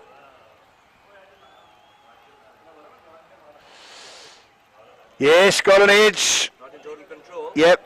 But still gets it before. I tell you what, today is the kind of innings that Abhishek can be proud of if he gets going. 6 for 92. This time it's in the air. Slicing away, and it clears the outfield and infield. The two fielders so enthusiastic, nearly run into each other. But more runs on the board. 2 more. And Aranga claps his bat and says, well done, Abhishek. 13 off 14. Shaminder 22 off 13. And this partnership becoming a little bit more than pesky as far as the Pakistanis are concerned, and certainly valuable for the Mavericks. Last ball of the 16th, 34 of 24, the partnership. And again, Abhishek driving down the ground. That wasn't far away from Davis. Nearly decapitated him as he tried to get the hands out to maybe take the catch. And Aranga races through for 2. Great cricket. Terrific judge of a run as well, Aranga. Wasn't too far away from Oh, not far away at all. Oh! One going towards the ball, one going away. By the time the throw came in from Alain, 2 runs taken. Abhishek can bat with a little bit more time taken today. 96 for 6 after 16. Compared to yesterday where they were chasing 200, but he was a little stuck, I felt, but not today. Today he's allowed to score runs at a decent pace, if not quicker, because the situation is such they should not be bundled up. Well, if they can get 130 from here. A couple of cameramen. My man who... Jake? Yes, Jake, with the beard on the left.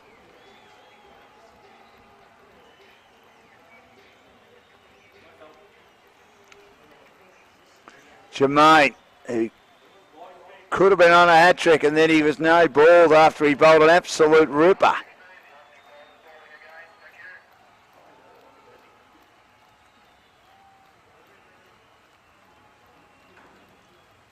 So Jermaine, who's come in for the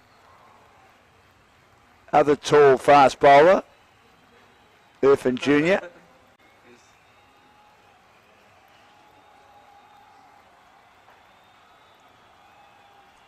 It's good that they're showing members of the crowd and people working, as long as they don't show me. Because if they were to show me, people would switch off. There's our superstar. Now, Here's Jermaine. we need a com cam, don't we? No, we don't. Beaten outside the off stump, but good play there by Shaminder to just bring the bat inside. Why do we need that, a Comcam? Why not? Well, we had one earlier when I had my friend Chris on to talk about the book that the Goodness Foundation of Sri Lanka are involved in, yes.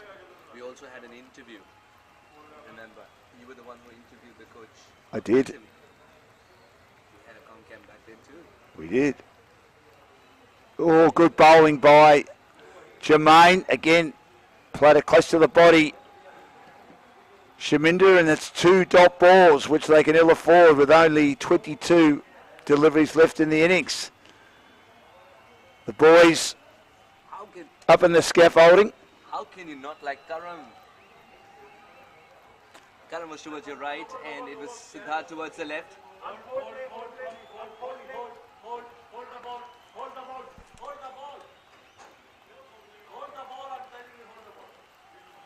The umpire said, hold, hold, hold, hold, hold.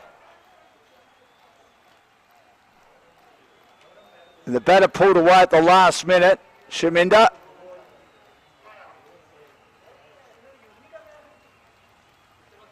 And that was the previous one, beaten outside that off stump. What's happened here? I think they're checking for the no ball. Right. But Jermaine has started to bowl the next one. So it was important that the next one's not bowled. Yeah, otherwise it cancels it out, doesn't it? Yeah. So that the no ball can be checked. Here's another superstar from Uttarakhand back in India. How many of them have come out from India other than your good self? It's great they're all here. They do a great job. Absolutely. So Hale's just confirming that delivery is legal or no. But that delivery cannot be counted because... I love the passion of Sahale, but I think at times you just need to let the umpires make their decision. Which they eventually do. Yes. Got to accept them too. Free hit. Was a no ball. And this is swung away across the line by Shaminder. And a good piece of fielding in the deep. It's flat batted down and 2 fielders combined as they come around to cow corner on the onside. As he hits with the wind to the western side of Casey Fields. 24 off 16 to Shaminder. Abhishek 15 off 15, 6 for 99 in the 17th. His figures 1 for 23 in his third. Long striding, bowled him, played on. Shaminder was a little early with that shot. Jermaine, who's known for pace, decided not to give that to the ball. And Shaminder's resistance of 24 has come to an end. Yes, it was a good innings. And he played it from way outside the off stump without moving his feet. He's disappointed. Good partnership. And the umpire's having a chat to Sahale again, who puts his arm around the umpire. Was that heated or were they just having a discussion? It's great to see people smile. It's always good to find a reason to smile, isn't it? Well, it is. Hard day of cricket as well. But, I mean, there's been a bit of this in the tournament. I know Sahale's passionate. I love him. He's been so good for this tournament. He'll promote it throughout the Pakistan community. It was great to have long conversations with him up at Noosa when I was fortunate enough to be part of the team for the Under-19 tournament. Oh, what better way to spend your evening than to watch cricket, and that too from the ground itself, if you can. Otherwise, do watch us on Set Sports. The Aussie Cricket League 2023, brought to you by Landmark. Abhishek on run ball 15. Ayush, who bowled okay yesterday despite his team being punished for 198. Ayush Aurora. 21 balls remaining. The 2 A's at the crease. Abhishek, Ayush. And the J bowling, Jermaine, 2 for 23. Ayush to face him. Plays close to the body and manages to knock it away on the offside. And the 100 is up for the Mavericks, so that is one target they've reached. They will. They can manage 30 more runs, which Abhishek can manage if Ayush sticks around. Ayush is no mark with the bat, remember that. All the fans are enjoying. Why wouldn't they? There's everything here. The kids can enjoy the bouncing castle. It's quite a good crowd. The wind is certainly up. Yep.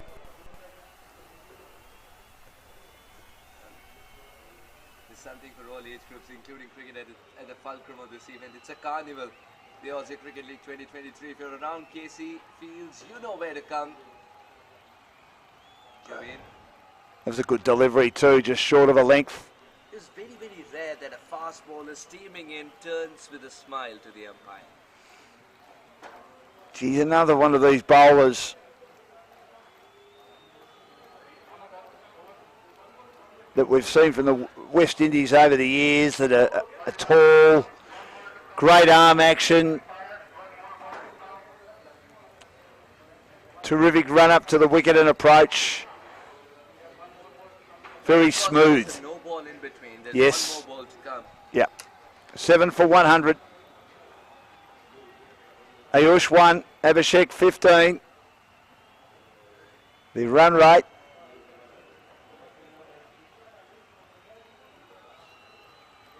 is nearly 6 and over.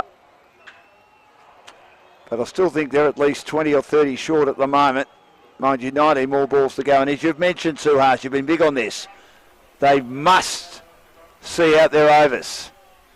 And to do that quickly would be very much appreciated. This guy looks a bit like one of the all-time greats, if not the greatest One of the things Indian that I cricketer. love watching.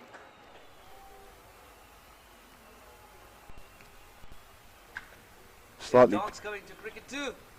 The funny friends of ours. The only thing that I'm expecting, however, as you know, but it's been 3 trips to Australia, is a kangaroo coming to cricket. Or maybe if it's dusk, 100%. you might see one hop its way through the bushes. As Avishek had a swing and a miss from the last ball from Jermaine and didn't get any bat on ball, didn't get enough runs from that over. There was only, what, a no ball, a 2, a wide and a 1. 5 runs from it and only 3 off the bat, and that's not enough. Late in an innings, 17 gone, 7 for 100. The winner will play India in the final, a 12-run win over Sri Lanka in a high-scoring game. They made 4 for 168. Grewal, superb, 88 off 61. And then Brendan Rose ripped the middle order apart when the Sri Lankans were coming. Udawada and Bilal going beautifully. The Mavericks need to manage 30 more in 3 overs, at least 30 more, and then it can be game on. Because you never know in a big semi-final, early wickets and jitters of chasing in a semi-final as well. You never know. For Pakistani Sultans, they have a batting lineup that can get even 180 on a good day. But Here's Riaz, and again he moves away from the wicket and exposes the stumps, and it doesn't miss the top bail on the left-hand side, the off bail by too much. I feel that there will be some pressure chasing in a semi-final, and the Mavericks can utilize that in their favour if they can get that cushion of 30 more runs in 17 more deliveries. Lots of plays and misses at the moment though. Riaz to Ayush, who turns it on the onside, but there's a fielder in a catching position. Can you believe that late in an innings almost? Certainly a fielder there to plug the gap. Wants to go for the kill. I'll tell you what, the Sohail's quite happy bowling first, also because even though he didn't win the toss, he's quite happy bowling.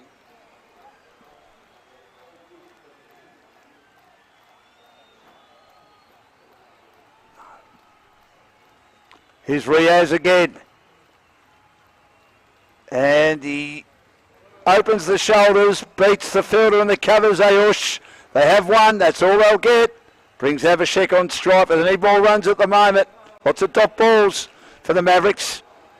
Pakistan to be happy with that, 7 for 101. 15 balls remaining in the innings.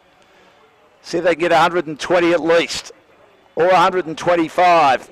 At least gives them something to play at. And something to bowl at when it's their turn to bowl in the next 20 minutes or so. Here's Riaz again. moving quickly. Avishek steers to deep cover. They take a single. The Sultans happy with that, and it's 7 for 102 in the 18th.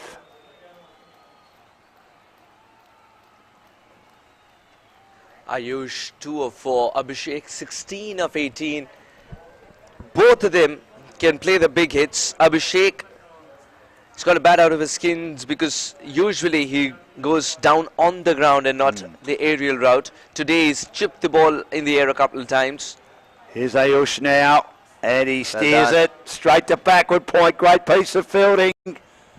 Another dot ball. Their fielding has generally been pretty good, the Sultans.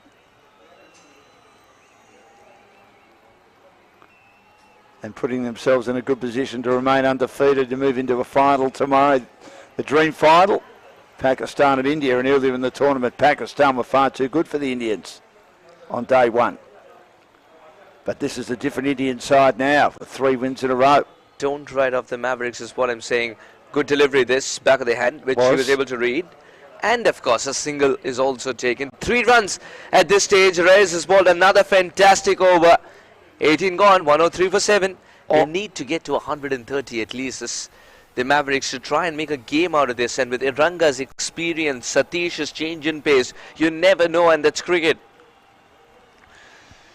Yeah, I'm not sure they'll get to 130. Give me some good batting. These two, I know they can certainly play some great cricket shots, but can they play improvised shots like Iranga was? Now the projected score is 114 if they keep going at 5.7. That's for the next 12 deliveries. Yeah. They'd be happy with the 121. It's a psychological total that they would have breached. But what they'll be elated by is 130 on the board. Well, it'll be fireworks in the next 2 overs, Suhas, if they're to get there. 5.72, as you said, it's the current run rate. Avishek, 16 of 18, but Ayush on strike. Jermaine starting his last over. He hits it high, slicing it over the infield, and it lands safely on the offside. Sahel does the fielding, and they come back for 2. 7 for 105. 11 balls remaining in the innings. Jermaine is known for his extra bit of pace, but he's not cranking up the pace. He's reducing it because that's exactly what the captains ask him to do. 3.1, 2 wickets, 2 crucial wickets for his 26 runs given away. Raja ball 4 on the trot, generated good figures. Davis is bowled down. Maluk, sensational as always, and it'll be Reyes to bowl the final over after this. Flat batting it down the ground, playing from off through the onside. Again, a bit short that delivery from Jermaine and wide, and allowing more runs on the board to Ayush. 7 off 8. Abhishek 16 of 18. Even if they get runs by 2s at this stage and get an odd boundary, they can breach the 120 mark. Well, they defended 110, didn't they, the other day against Canada? That's exactly why. Even 137 was defended. 130, and you never know. And you're batting second. Here's Rather batting Jermaine. fourth. Oh, that's clobbered. Oh, what a shot. Man of the deep, put down. Should have been taken. Yeah, should have been. They've dropped a couple in the last 5 or 6 overs. Their fielding has not been as good as it was in the first 12 to 14, the Sultans. And he's been a bit unlucky today, Jermaine. No ball when he was a chance of being on a hat-trick with his 2nd wicket in a row, and he's opening over. Very surprised that he didn't go for the run. They could have taken one more for the throw, I believe. And I think it would be becoming a taskmaster if I call that a catch again. Reason being, he tried his level best. He even slid to stop the ball from going past him. But that couldn't be a catch because the ball was dying. Maybe a 10th of a chance. They got the camera on Suhas now. Why? Why? No, not why the camera's on me. I'm asking why did you have to say that? As long as they're not on me. Jermaine. You're going to let our director ruminate. Pardon? You're going to let our director ruminate in his thoughts and generate good pictures. Why are you troubling him? Now 5 runs in the first 3 balls. Here we are. There, we asked for a comcam. Here it is. And this is Dan. I better take my glasses off. That's a bit better, isn't it? Yeah. But I need my glasses on because I can't see what I'm writing. See, there's a look, reason. Yeah. Good head for radio, haven't I? I got a couple of messages on Insta, but there's a reason that I wear it this way as well. I'll let you know. Here's Jermaine. Oh, gee, nearly cuts him in half. Ayush. But they run. Great running over Sheck as he was running to what could have been the potentially danger end, which is the striker's end, and he was on the burst straight away. Ankur. 7 for 109. The umpire, then there's Geet, there's Jasmeet, there's Bir Karan, but he is known as Bunny. There's Daryl Granger's son, Andrew. Good on you, Andrew. Give us a wave, mate, from the Cranbourne Cricket Club. Daryl's on the committee. Round the wicket. Jermaine, driven nicely by Avakesh. Through the covers for one. They'd love to go two. On the throw, they will go two. Super. And the return is in the middle of nowhere. In the words of Talking Heads, on the road to nowhere, that return. Good song. Good over. 9 runs from it. 7 for 112. After every commentary stint, I walk away with a new playlist. 112 for 7 with 6 more balls to go.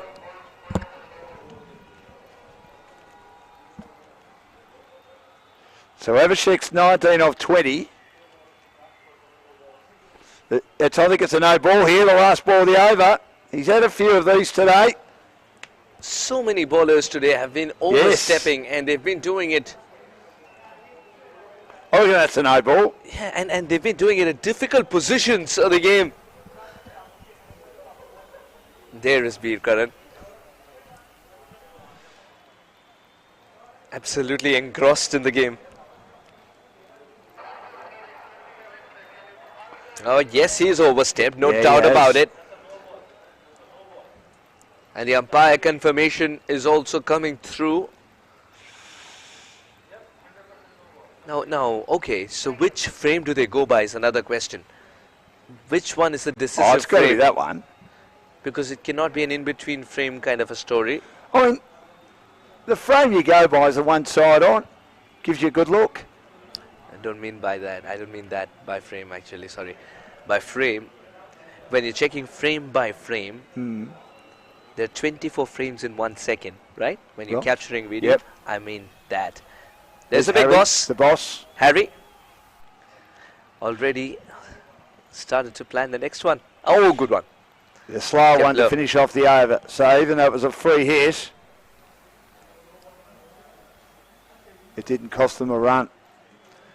113 for 7 in 19 overs. The current run rate is 5.95 and 130 is still in the mix. A couple of big hits required. Still on the cards. Now look at this. Because it was a no ball last time, he wants to compensate. So he decided to ball it from here. This is good camera work. I'll tell you what. He was right next to the stumps when his front foot landed then. No wonder. I'll tell you what, that day is not far when he's delivered beyond or behind the umpire. It is a hard thing, isn't it? I mean, no balls, I don't think exists as much in the game as they used to. There's the DJ and his lovely wife next to him. DJ Sandy No, and Harsh. Come on, Harsh, why are you hiding? Why is Harsh hiding? She's lovely. Had a lovely chat to her last night. What's her name again? Harsh. Ash. Yes. Hello, Ash. Here's Rios to bowl the last over. 7 for 113. Races in. And he comes across his stumps to play the ramp shot, which didn't end up being the ramp shot over the wicket-keeper's head. It ended up being a ramp shot which was off target, going down towards third man. But he gets one. Harry, Paddy, I should say. Paddy, great man. Sandy, and oh yeah, this is again. They're watching themselves on the screen, eh? 7 for 114, 5 balls left. Avishek 19, Ayush 10. They've had a couple of partnerships here to at least get them to a score.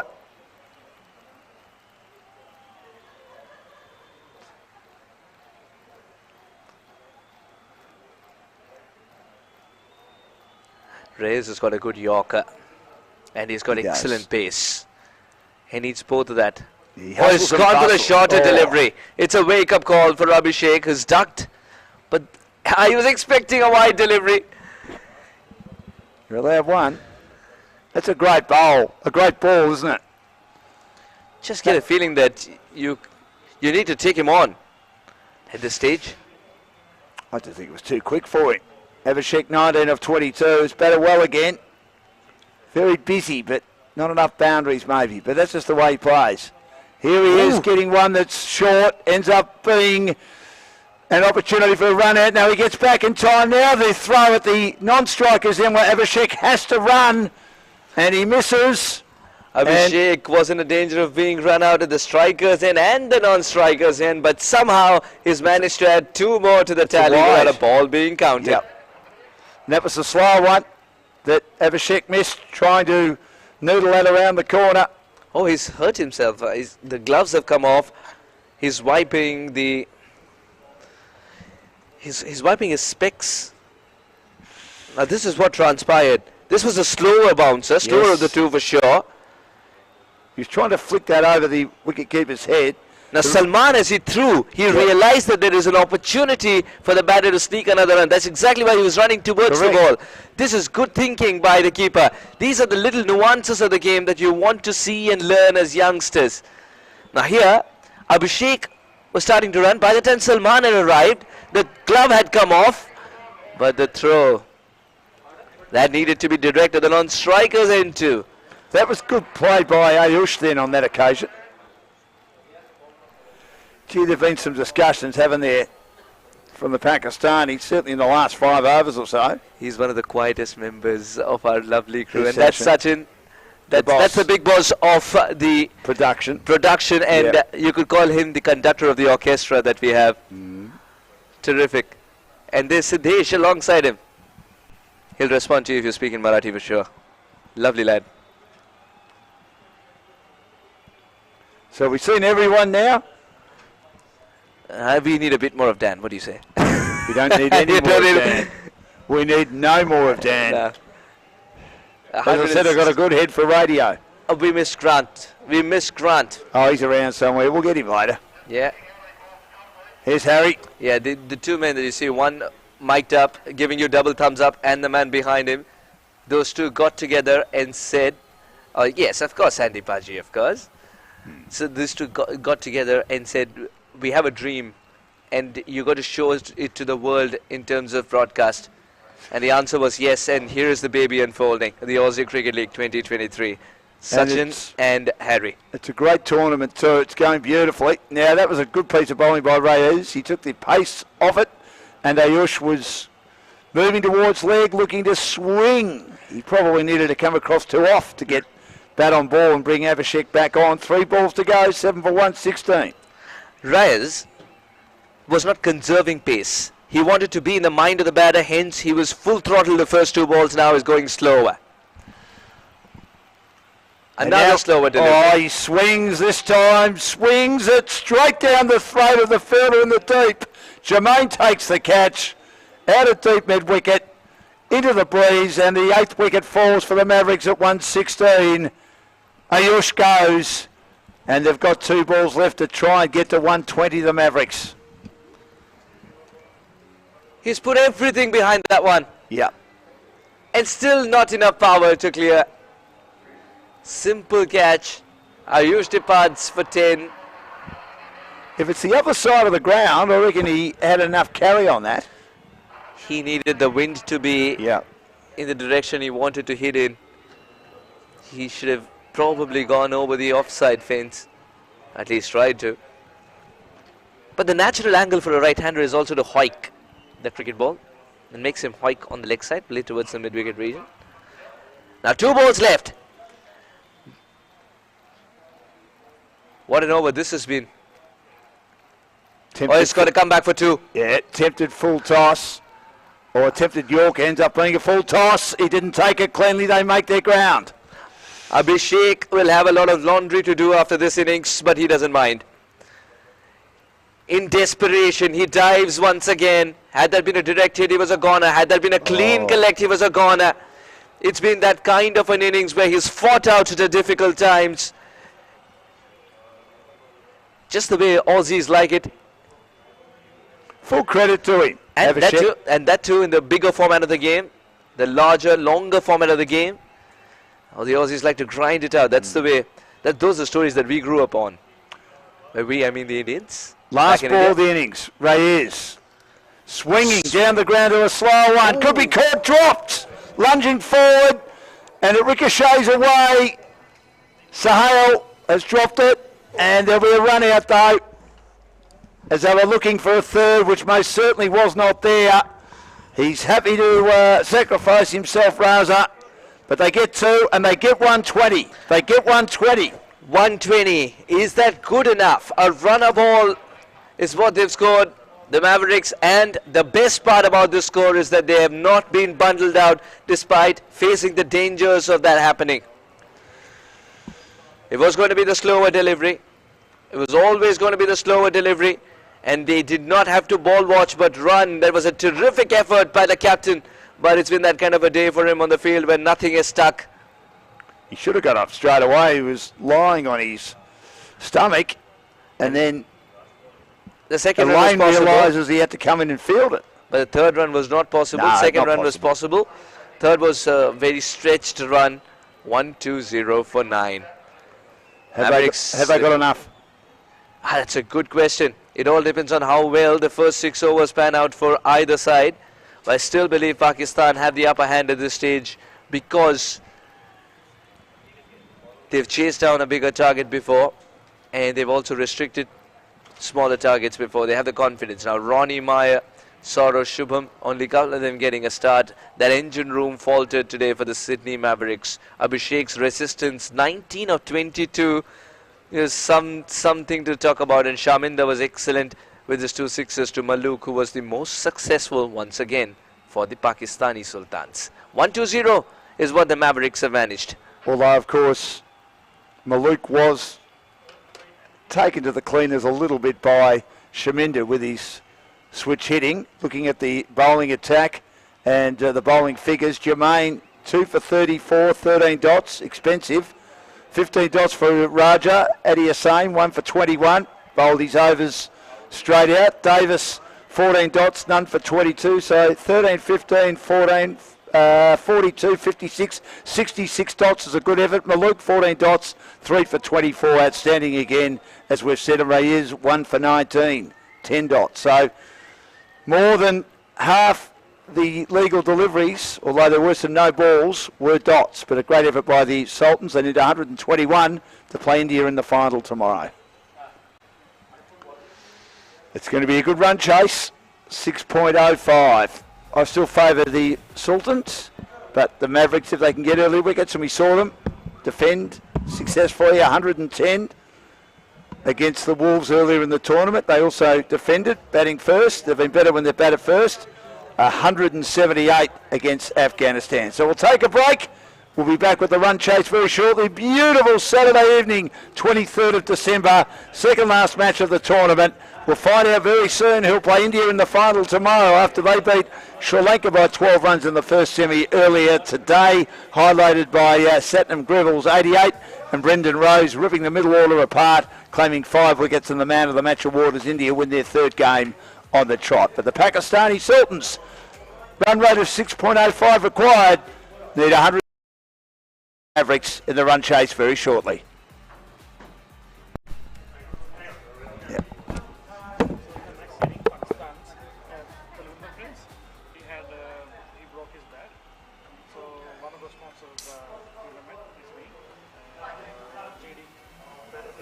Yes. You repaired his bat when? Yes, sir. Yeah, they broke it in the last game.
the men in yellow, and then behave accordingly.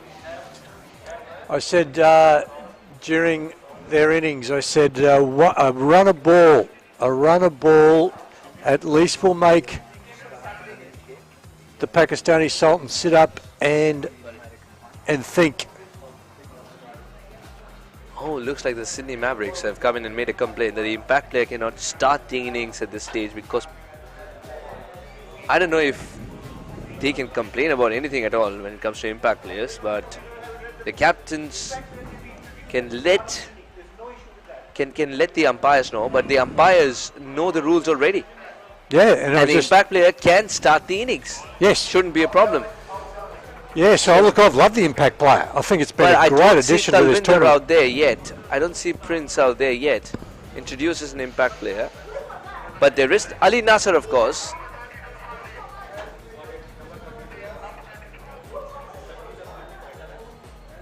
And of course, there's Afridi.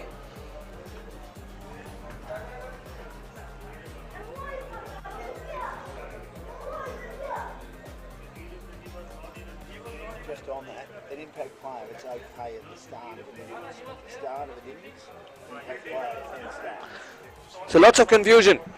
Grant, lots of confusion, but we're all set for the first ball. And it looks like it's going to be a spinner to start off the proceedings. No, that has changed too. That has changed too. There's going to be the pacer indeed. And a young Sandeep can earn his stripes today if he can pick up wickets with the new ball. Went for runs yesterday, but that's cricket for you. You always get a chance to redeem yourself, and the youngster, can he provide what's required with the new ball in hand? Can he bring back the Noosa memories? What he did with the new ball for the Indian Tigers at the under-19. Can he do that at this level too? I had a lovely chat to him. Last night through Ronnie Chopra, because he's from the Punjab region and doesn't speak a lot of English. But I wanted just to let him know just how impressed I was with him as a player. I think he's got a big future. Yesterday, it was he did find it difficult playing in this senior competition, and he found it that he didn't really have a plan B, and he wanted to reflect on it, have a look at it, and just think maybe what the plan B might have been. And what I was saying to him was that it could be just a slight variation. It could be just use the crease a little bit, come wide every now and then, go close to the stumps. You don't need to vary anything sometimes substantially to make a difference. But he got in a zone yesterday, and it just seemed the more that he tried, the harder he tried, the worse it became for him. But good to see him back playing again this afternoon. Absolutely. I mean, as a youngster, you could only imagine he would have gone to bed thinking, would I be in the side tomorrow? It's a big semi-final. Here he is with the new ball in hand. The captain trusts him. And I'm glad that he's got the new ball as well, because it's something that he likes compared to the old ball that he got there, Grant. Yeah, and he's coming from the northern end. A lot of paces haven't started down that end, so this is a new end for him as well. Let's see what happens. Starts off with a wide delivery. Oh, things getting worse because that skids through for 4. 5 runs gifted to the opposition. It's not a dream start for sure. Just spears down leg side, and let's see what the keeper does with it. That's a long way down leg and straight through the buckets.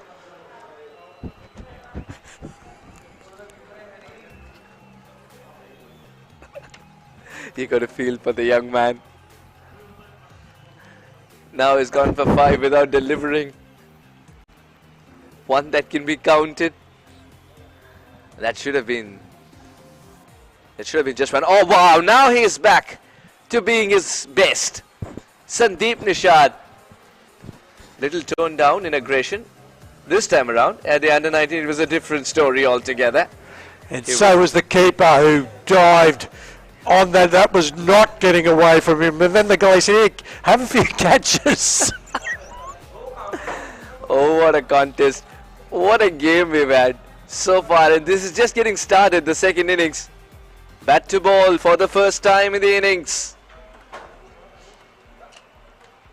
And it was almost, I'm glad it was almost as though he just had to get that out of his system, that one down leg. Let's give away 5. Now he's right back in his own.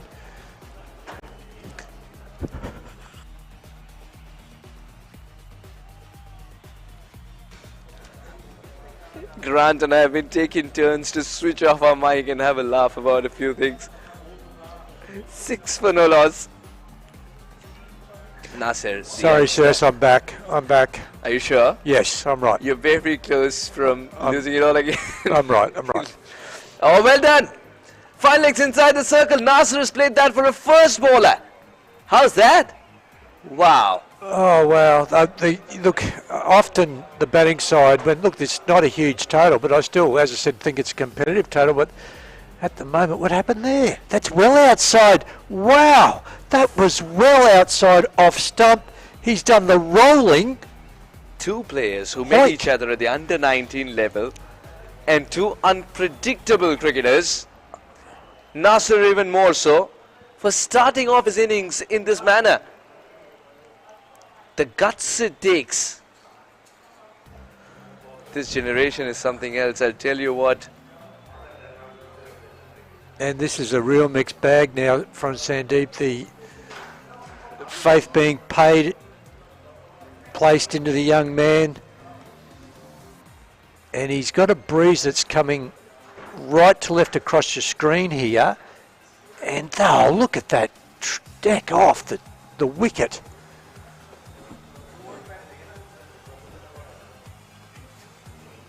Oh, whoa, wow. That was very, very close to the off stick. Oh, that's almost unplayable and beautifully bowled. And look, he's liable to get a wicket here. Look at this. Oh, you can't play that. Just moments ago, he's put one away with 5 leg inside the circle, and then he gets a beauty. Ali Nasser Nishad contest continues.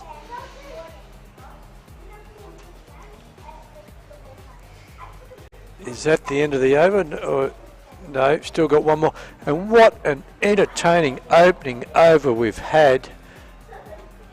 4 wides, dot, 1, 4, which was a flick over the helmet from well outside off stump. Wide, dot, dot. It's anyone's guess what the last one's going to bring.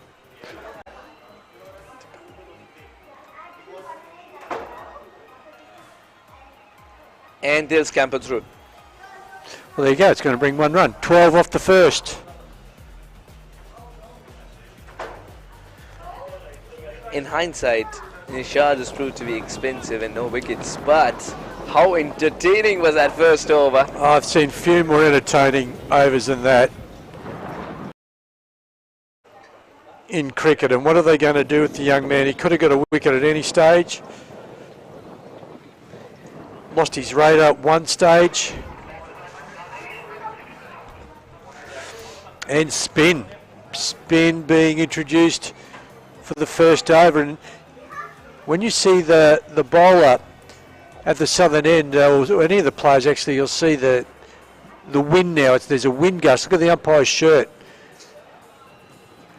And that's coming. It's actually from the screen there, as you'll see. It'll actually be right to left across your screen. So what will work extremely well will be the drift away that the left arm orthodox is going to be able to get here. Dennis, very good player. Economy rate of 7.2. He'd probably like something a little lower than that, but he bats very well as well. Oh, this could be a tight call. He's given him. Oh, sorry, sir. He's getting a little bit excited there. He's giving him. Must have been stump to stump first ball. And he's talking to his partner. His partner's saying, I may have gone down leg. Now they're going to review. He must have been close. You get, 15 seconds, I think. And now the umpire's coming in to have a chat. And you got to go, mate. you're outside the 15, I would say, and I didn't see the replay. What did you think, Sush? I think it's the right decision. Right decision? It's hitting him too low and it's hitting him in the front. Would have crashed into the middle and leg stump. What a start for Dennis. 1 for none off his first ball. 1 for 12. And scoreboard pressure will build the more wickets that are lost in these early overs.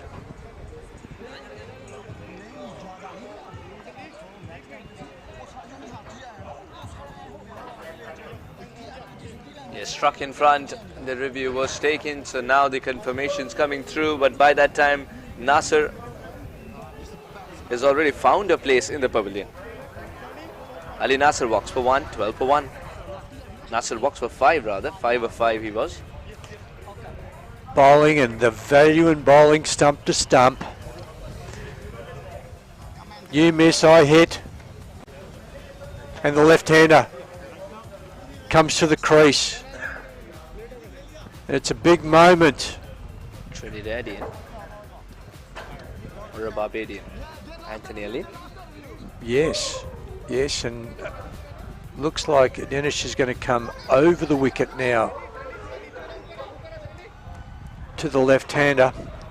The protection out deep mid-wicket and deep long on.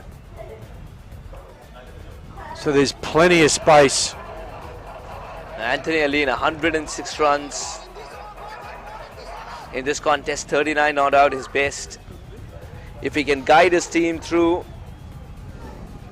he would peak at just the right time. He needs to guide his team home. It's not a big target. And that's where the space is, a big pocket there. They'll get 2 here.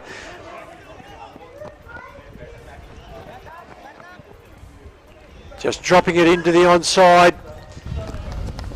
It seems that if you can just get it beyond the circle at a slow pace, you can get 2 runs. And given they only need to run a ball, that's going to be effective. Really well bowled by Danish. He hasn't put a foot wrong. Starts off with the wicket and then keeps it tight.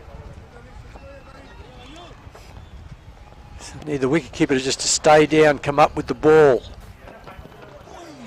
I just get a feeling that Mavericks have gone with a stopgap wicketkeeper. I get that feeling too. Before. I get that feeling too. Like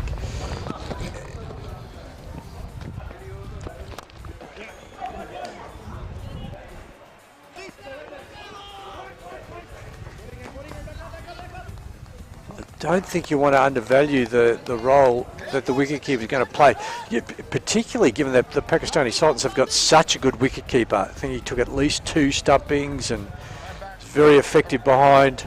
Almost another run out too. Another, yes. One wicketkeeper that I absolutely like was Vishesh. Yes. It's the same side.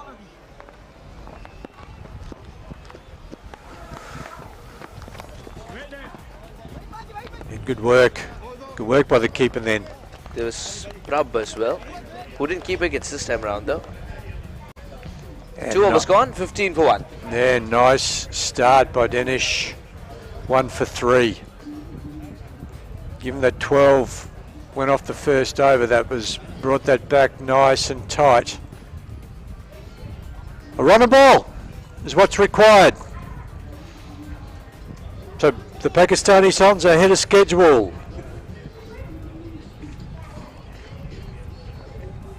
And they're going to give the young men another over. As Suresh said, it was extremely entertaining.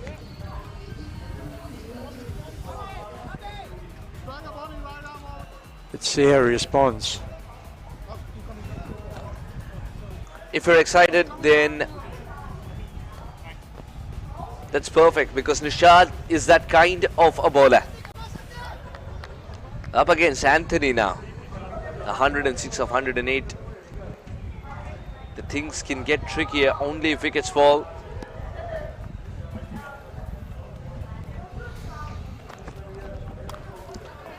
Gave him room, but no contact. And what a good catch! Unbelievable! Satish never lost control. And the ball swerving in the air didn't trouble him at all. Over the shoulder, he pounces a beauty. And Nishad has produced a wicket and a big one of Anthony. It's hard to explain really just how good that catch was. He locates the ball in the air. Look at this. High. He locates the ball. We can't see the fielder at the moment, but he never takes his eye off the ball at any stage, and then the catch is taken over his left shoulder, diving away, and that is an outstanding. Catches win matches. 2 for 15, the Pakistani Sultans.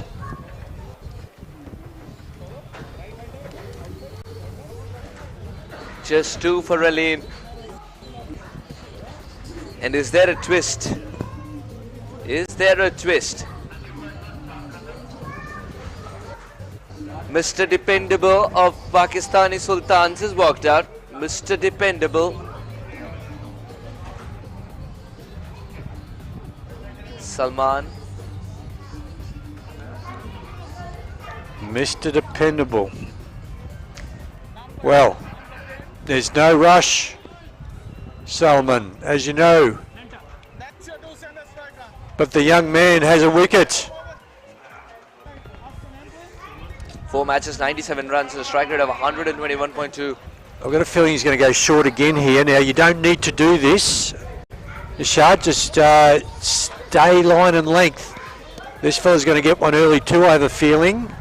The new ball needs to be utilised as much as possible, because that's what's providing wickets. Well bowled. He thinks about cricket better than I do. Line and length. Really well bowled to the new player. When we said strap onto your seat belts or bring your bucket of popcorn to watch Nishad play, this is why. He's so exciting. Picks up a wicket first ball, not an ordinary wicket. It's Anthony Aline walking back. Unbelievable catch by Satish. The Mavericks are fighting. And look at the energy in the field now. Oops. Shot the stumps. It hit the stumps. The keeper's happy. So look at the energy. Look at people there. Everyone's clapping. Look, 3-4 people clapping, springing their step. I have a question. If spinner is taking the other end and Nishad's bowling 2 on the trot, then that means the experienced Eranga is saving himself. He's saving himself for the death overs. He believes this game will go down to the wire. Oh, good pickup. I'm sure you're right. This should have been stopped, but oh, that single is complete. Salman's off the mark. It's getting a little predictable, Sandeep. Just a little. Good work, the captain, having faith in Nishad. So even though he went for 12 in the first over, at the moment his first 4 balls of his second over have yielded 1 wicket and only 1 run. You got to admire Shaminda Eranga's confidence. Throwing the ball to a youngster. He goes for runs in the first over, believing in him for second time. Hinter swing. The shot is allowed in the first 6 overs. He'll grant a boundary to Shakil. And look, I'm surprised it's not a cover sweeper. It's been the most used field placement early in the overs, and look at that. Very low risk. All he had to do was clear the infield, and now what's he doing? He's got a player going back there now. And bringing third man up.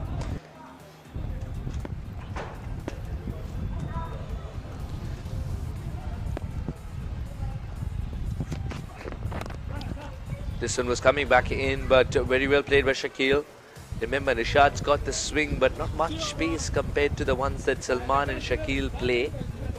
3 gone, 21 for 2, a successful over for Nishad and the Mavericks. Only 2 scoring shots, a catch and 2 scoring shots, only 5 off. But at 7 and over, The Sultans are still ahead of the run rate schedule,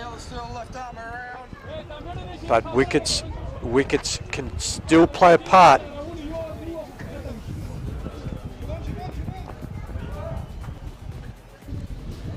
He's very experienced, Shakil.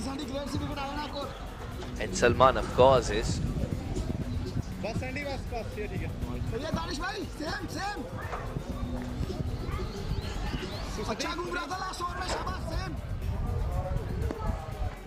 Now Nishad, he's bowled to 2 overs. It's up to the spinner now to bowl his second. That's in the air and well, and it's also in the gap. Was in the air for a jiffy.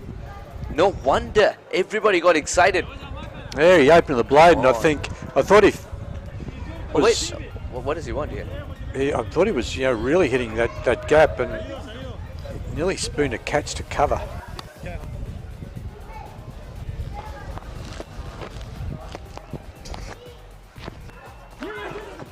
Soft hand, single taken. Their keeping needs to improve, that's for sure. Grant, they need you. Oh no. Soft hands, he had made his mind up. Ooh, direct hit and would have been tricky, yeah? Still makes it.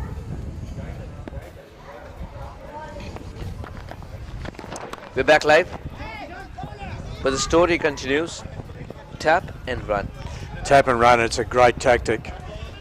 Is just keeping the Pakistani Sultans run rate ticking over. And that's all they need, that run a ball which they're getting.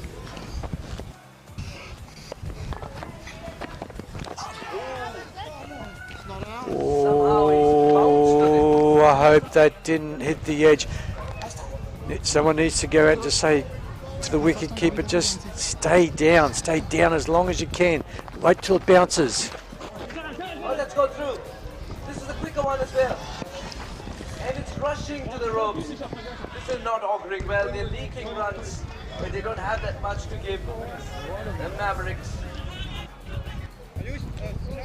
And the keeper's looking at the bowler saying, please don't bowl it down leg.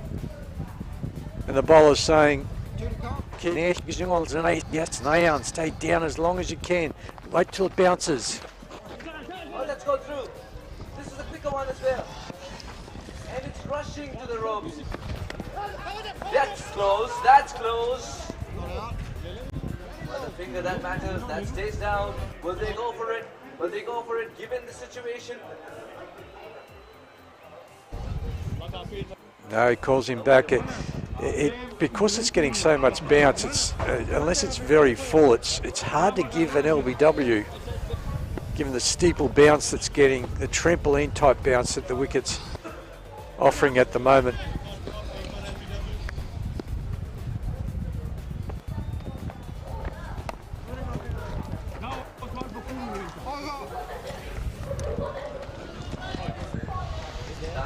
Another very good over, but then 4 wides. That was not according to plan for him. Let's have a look at the most runs. Satam Grul, who batted beautifully today. It must have been such a close call for the man of the match. The Indian Tigers. Ronnie Chopra was fit for a couple of games, but look at that, equal. Anthony Aileen from the Pakistani Sultans, 109.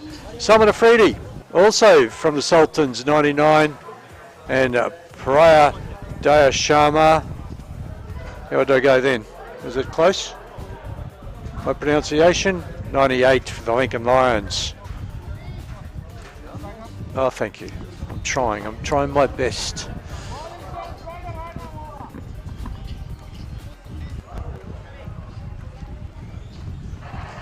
All right, the big man who takes just a couple of paces, then all shoulder, very powerfully. He'll just saunter in and then whammy. He'll let it go. No balls. Even with this approach, Gupta bowled a no ball yesterday, and I just need him just to no balls and. Shot a run up, but very effective. Oh, he's pitched it up and that's not allowed. Beautifully put away by Shakil. It's the second boundary on the offside for him. Second boundary on the offside for Shakil.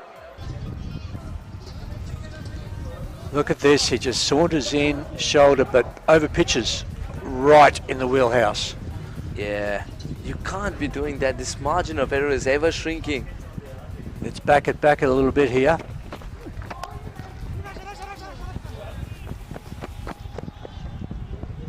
There's not enough runs on the board to be leaking boundaries of this kind, and that's the bigger problem right now. As far as the Mavericks are concerned, Pakistan might have lost a couple of crucial wickets, but they still are in the game all the time. As long as runs are flowing like this, they want to kill this game in the first 6 overs itself, and that's exactly why additional risk is also being taken, but not by Salman. So they've dropped the third man back and they've got a deep square leg out. Not having a sweeper cover has cost them 8 runs so far, and as Suhas said, there's not many runs to play with. So now it looks like the captain's saying he can drop maybe a tad shorter, not too short. And that's good bowling.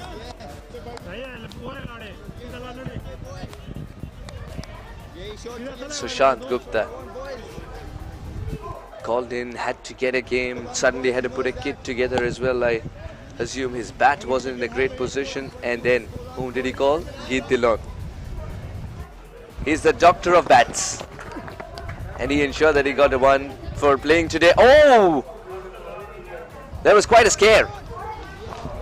Had he picked up, then it still would have been fine for Salman in hindsight, but that was quite a scare. And the big man showing the urgency that's required.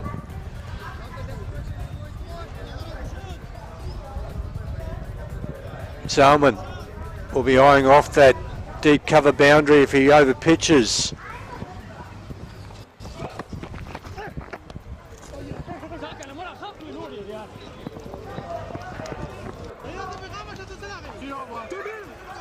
And that's sharp. There's a sharp bowling there, just up and under the armpit. Very difficult to play. 5 gone, 35 for 2. 6 runs of this over.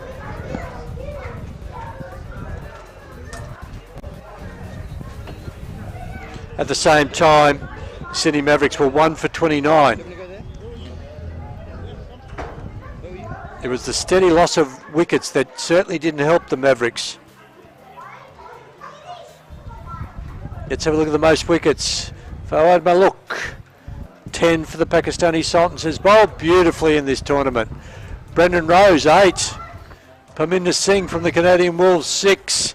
Connor Carroll will be playing in the final for the Indian Tigers tomorrow. And Hamanath is bowled very well as well.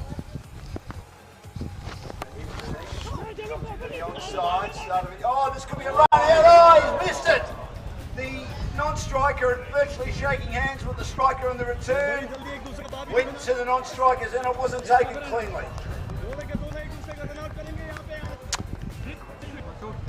Well, what happened there was an opportunity for a run out. Oh, he was nearly with him, wasn't he, Grant? Okay, I'll tell you what's happened there. They've just said anything that goes on the onside short, we're going to run. But that was too short. It was so easy for the keeper and the bowler to get there. It should have been a run out. You can't miss those when you're defending such a low total. What a shame for the Mavericks. He got a couple of early wickets, but Shakil is the stumbling block at the moment. 2 for 35. Flicks it off the line of his pads. Almost Yorker length. Out into the deep. Too whitish long on. 2 for 37. Target another 84. Then this again. Cut away. Couple of lunatics outside the window. Like Casey, South Melbourne. The only real chance the Mavericks have got if they can bowl the Sultans out. Yeah. Defending from the crease, Selman. who's an organised player. I've seen a bit of him in this tournament, the wicket keeper.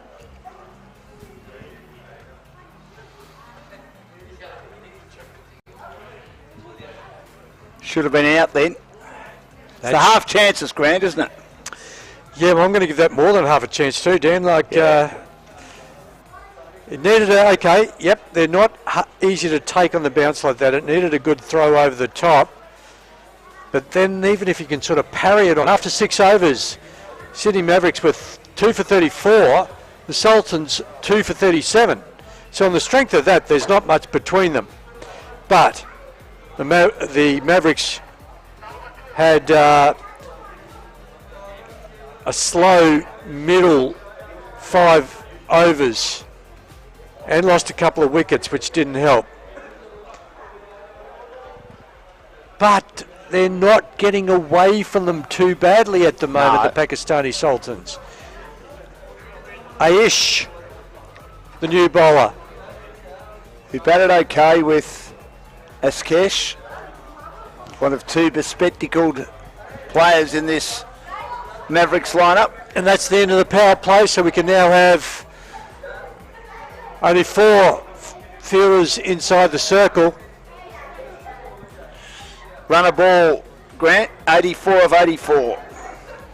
Ayush hop, skip and a jump. It's cut away, it was dipping. It was dipping, it was as slow as, that would nearly wasn't going to get to the keeper, it was that slow, which is good in a way because it means the batter has to do all the work. Now he gives it air and it's swept away from the line of off stump, and well, a poor piece of fielding. Made an absolute meal of that down at deep backward square, Satish, and gives away a boundary which should have only been 1. Calamity of errors. And what I like, this is a really calculated and courageous move by the captain. Look at the air he's giving, and he's going up. Pill for LBW, going down leg, I reckon.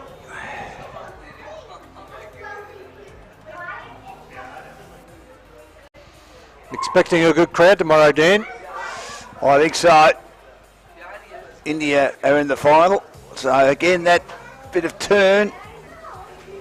And he doesn't move his feet, Shaquille, as he whacks that down the ground a long off. They were impressive the Indian side today, Dan, weren't they? Very good. Yeah, I thought it was a good game of cricket, that, but they were just a bit too good, a bit too polished with the bat.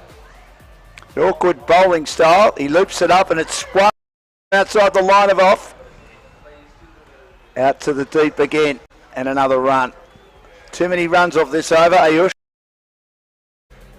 Stymie the scoring, 2 for 43 in the 7th. Last ball of the over. And it's defended off the back foot. Down to long off once more. I think Aish is a really good bowler, but I just don't think these conditions work well for him. I think there are those into the wicket finger spinners where you're looking for that grip and bounce, and that's always going to stay low, which is kind of playing into the batter's hands a little. I would have used Aish as an experiment there and bring back a finger spinner or even a seam-up bowler from that northern end. Looking quite relaxed, the Pakistani dugout. And that's what the Mavericks want to change. And they'll only change if they start losing some wickets and start building some scoreboard pressure that comes with the new batter getting nervous, having to come out and do a job for his team. This is Skesh, who batted okay. Abhishek, as I say, batted okay.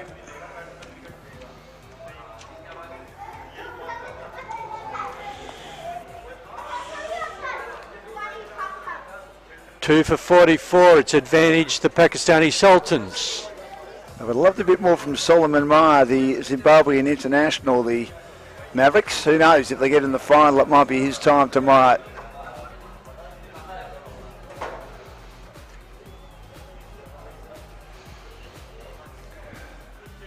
Avishek. Oh, perfect catch behind. He thinks it's out. And I think it might be out. It is out. I got a feeling it might have been bowled, Dean. Let's have a look. Bowled or caught? I'm not sure, but I think it might have been bowled because I saw the bail off. Yeah, it is. Played on. Played on. You're right. He's played that onto his foot and it's ricocheted back onto the off stump. And Shaquille, the big wicket, 19 off 15. 3 for 44 in the 8th.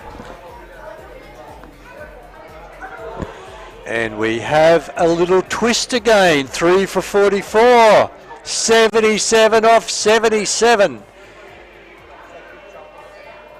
That runner ball. Abhishek, 1 ball, 1 wicket.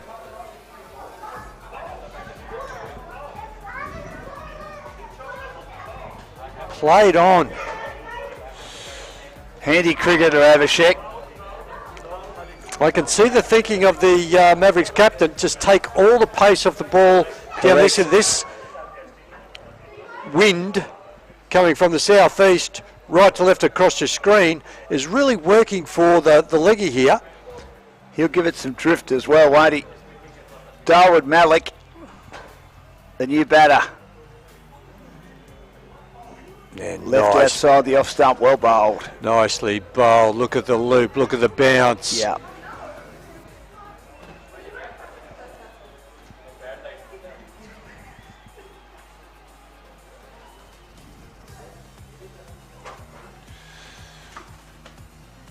Oh, beautiful catch. Oh, no, he didn't quite take it cleanly. I wonder by the reaction. Just look at the keeper. He gets up too quickly. Quickly, too soon. And then he has to come back down. You want to come up with the ball. I think it was underneath the bat anyway, but he didn't quite take control of it properly. But Abhishek causing some issues here. 3 for 44 in the 8th.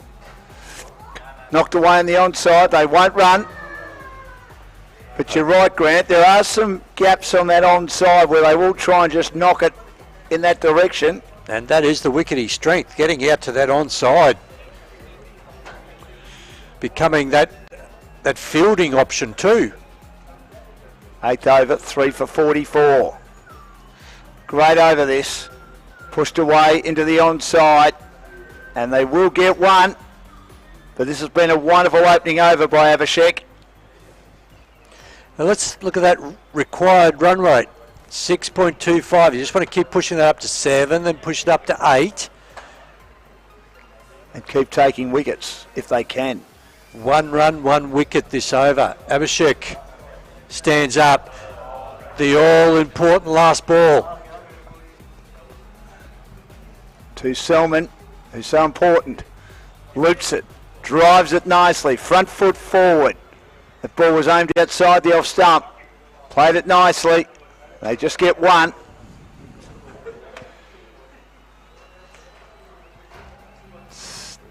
And I've just, because there's so much riding on this semi-final, the pressure will feel a little more than what it usually does. Look at this, Grant. It is line ball, 3 for 46. Well, I can tell you at the end of this over, no, the next 2 overs, the Mavericks only got to 55. So that's 9 runs away. And all the time, the fielding side is looking to keep the batting side under their score at the same time. Little wins within the game. It's been a parry and thrust contest, hasn't it? One team on top, then the next one marginally ahead. 3 for 46 after 8. Malik 1, Selman 7. He's faced 19. Used up a lot of balls, the wicket keeper. This awkward style again. Turns away. He cuts it into the covers. Stacked offside field. I see this as a defensive move. I just think the batsman can only get themselves out to this bowling, but it's down the leg side and it's swept away. That is going to be gold for Pakistan. Boundary 4. and it's only a good move if the bowler can keep his line, and that's down leg. And so Aish, it's a very awkward bowling style, isn't it? it's just one of those. It's one of those styles that it needs. I think it needs different conditions. That's all. Again, no bounce. Solomon Meyer fielding it backward point. And the good thing is that the batter has to make all the play. Played 47 one-day international, Solomon Meyer for Zimbabwe. Tosses this one up and gives it air, and this is hit over the top. Good fielding in the deep though by our man Sandeep Nishad. He'll have to be quick, but it was a great return. Gee, that's a good magnificent arm. piece of fielding by Sandeep. How good was that? That's a terrific arm.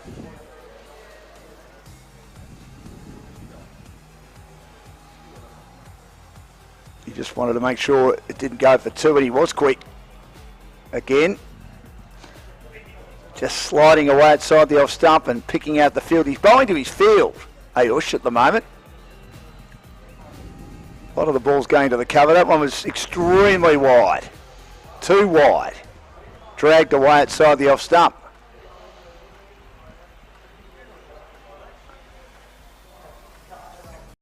For 52. Gives it air again. Once more, it's outside the off stump. Cuts away. Beats cover. Out into the deep. At deep cover. None for 14. Now, when you say he needs different conditions, what sort of conditions would a bowler like Ayush need?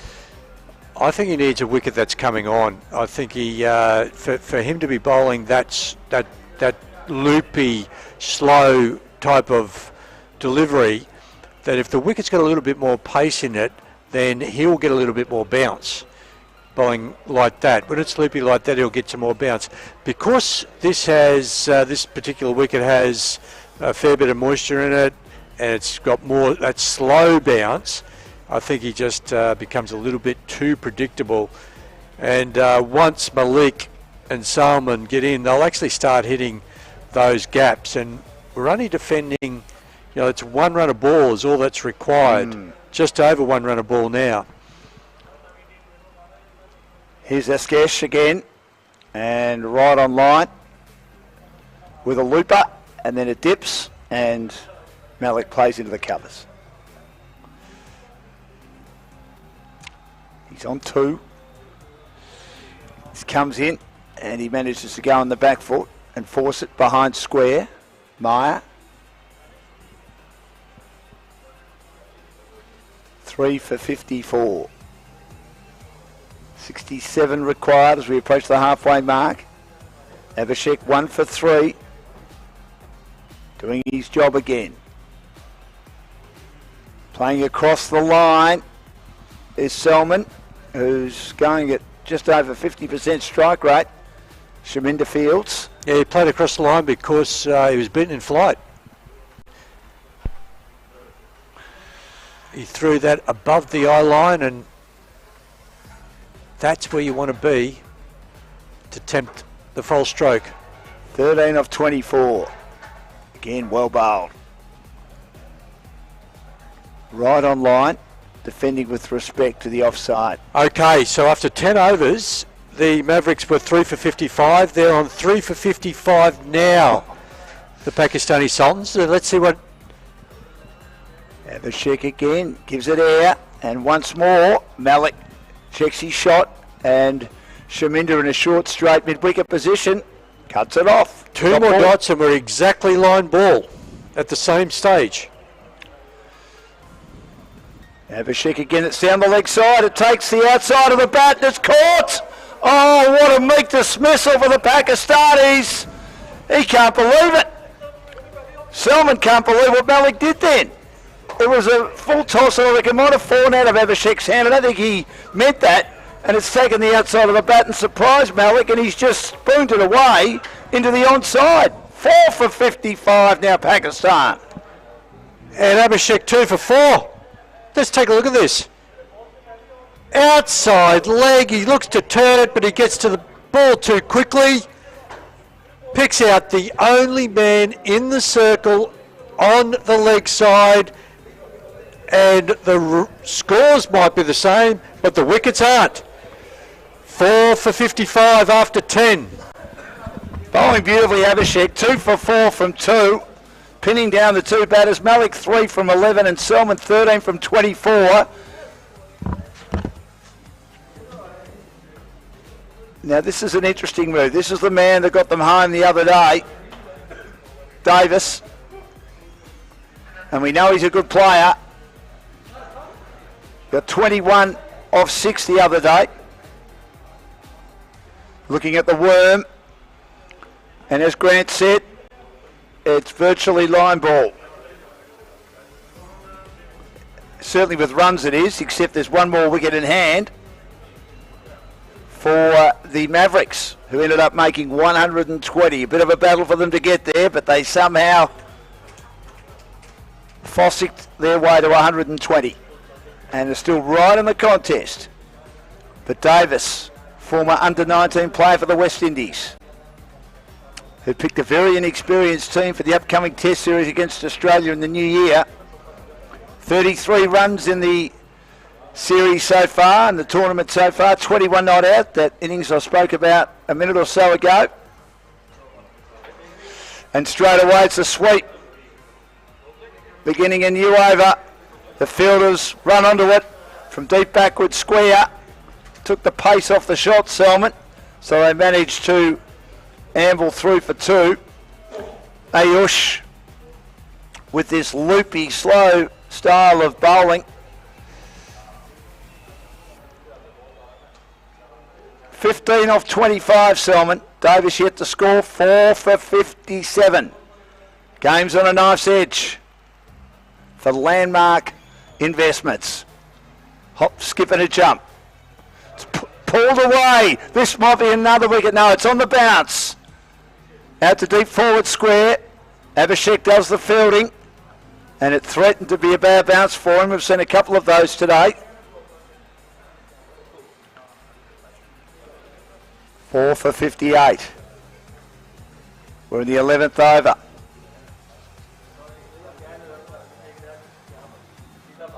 And Ayush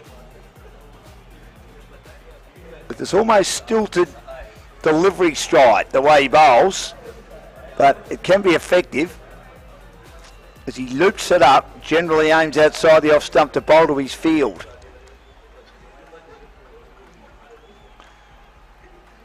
Davis now facing his first ball from Ayush, and he tries the switch hit. It succeeds, wanders down to third man, and he's off the mark straight away. 4 for 59 in the 11th. India in the final, beating the Lincoln Lions by 12 runs, who won their last 3 after being belted by Pakistan on the opening day. Here's Ayush again. Loopy ball outside the off stump, caressed away nicely by Selman, but another dot ball.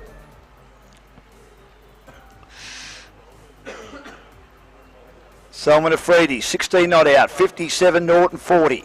2 good innings. This could be his third decent one. Oh, beaten. Not sure whether he got an edge on that. The keeper didn't take it, and the keeper in the end is the one doing the work as he chases after it. I think there may have been an edge. 4 for 59. In fact, 4 for 60. It's a bye. There wasn't an edge. He was beaten though by the flight. Davis this time gets on the back foot and cuts it straight into the covers. Shaminda delighted, does the fielding. Took the last catch. So 2-1-1 and a bye. Just 4 runs. In fact, 5 runs from that over, 4 from the bat. The most runs Selman Afridi, 113 now. Satnam Greville. He's only had a couple of innings, and one of them was today, 88. Ronnie Chopra, 111 for the Mavericks. Went out cheaply today, still seemed to be injured. Anthony Alain, 109 for the Pakistani Sultans. And Damith Priyadeshana also missed out for the Lankan Lions in their narrow loss today, but had a couple of good scores in the previous two games.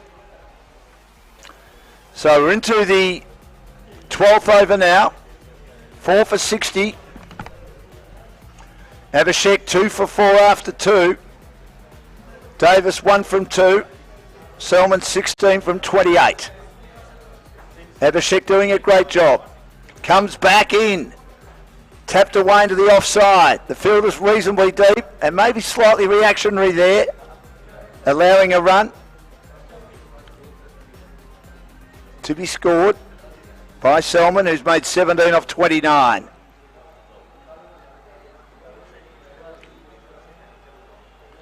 A lot resting on the shoulders of these two talented players for the Pakistanis. Coach Dale Christie and captain Sohail Sadiq would be a little bit concerned. They're just over halfway to the target. 53 balls left. 17 balls since the last boundary, which is a milestone for the Mavericks. Abhishek again. Davis, beaten. Did he poke at that? I don't think he he certainly poked at it. Don't think he touched it. Not taken cleanly behind the stumps. Let's have a look again. Loops it. Gives it air. No, he missed it. And the bat was very close to the wicketkeeper's face. That's probably why he didn't quite take it. Abhishek again to Davis, who drops it in front of himself. Again a ball as he comes around the wicket with flight and dip. Outstanding piece of bowling this. Now the question is, would they bowl him out? Shorter, flatter one. Attempts to cut. Misses. He got a bit excited then, Abhishek. 20 balls since the last boundary now. It mounts. 4 for 61 in the 12th. Abhishek in again. Wide of the off stump. Davis cuts away. Just a little bit short and loose. But there's protection. Solomon Meyer out in the deep. Fielding well. Just one run. 4 for 62. Terrific over this. Just 2 runs from it. He figures 2 for 6. And the required run rate started at 6 at the start. Just beginning to climb a little bit alarmingly for the men in green at 7.22. Abhishek again. That's on the leg stump. Nice leg glance. That could be a boundary. That could really release the pressure, and it does. The worst ball he's bowled so far, a boundary. There was no protection. At fine leg. And in fact, it's leg byes. It wasn't off the bat. But it was still a ball on the leg stump. They all count. Doesn't matter how you get them. His figures are still 2 for 6 after 3 overs. We've had a lot of leg byes today as extras, especially during the Indian innings. So Selman 17 off 30, Davis 2 off 6. These are the last of the really quality specialist batsmen for the Sultans. While they're there, I think the game is on their bat. If one of them was to go, Davis is the more aggressive player, the game turns again in favour of the Mavericks. We're into the 13th over. Shubham replacing Ayush, who bowled those 3 interesting overs. Unconventional overs of loopy spin.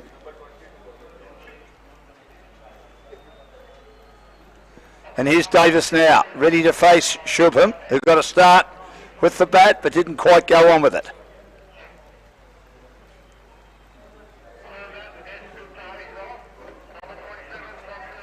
The game almost on a knife's edge. Suhas getting ready to rejoin us. Shubham introduced. Dan? They need You can never predict a game of cricket, can you? Well, it's been a good game, this. 55 of 48. Both finals, semi-finals today have been terrific. Here's Davis now, ready for him. He chops it in front of the wicket, off the back foot to long off, and gets another run. And they've also restricted smaller targets before. They have the confidence. Now, Ronnie Meyer, Saurav Shivam. But this man is known as Mr. Dependable for a reason. Salman, who's played a lot of cricket in his life. He's got to use all that experience to guide his team home today. 17 off 30. He's just doing what needs to be done. Davis is the one that can launch. They need to be there for a few more overs yet to put themselves in a position. Shubham again, bowls down the leg stump. Gee, attempted to sweep that and only just got an edge on it.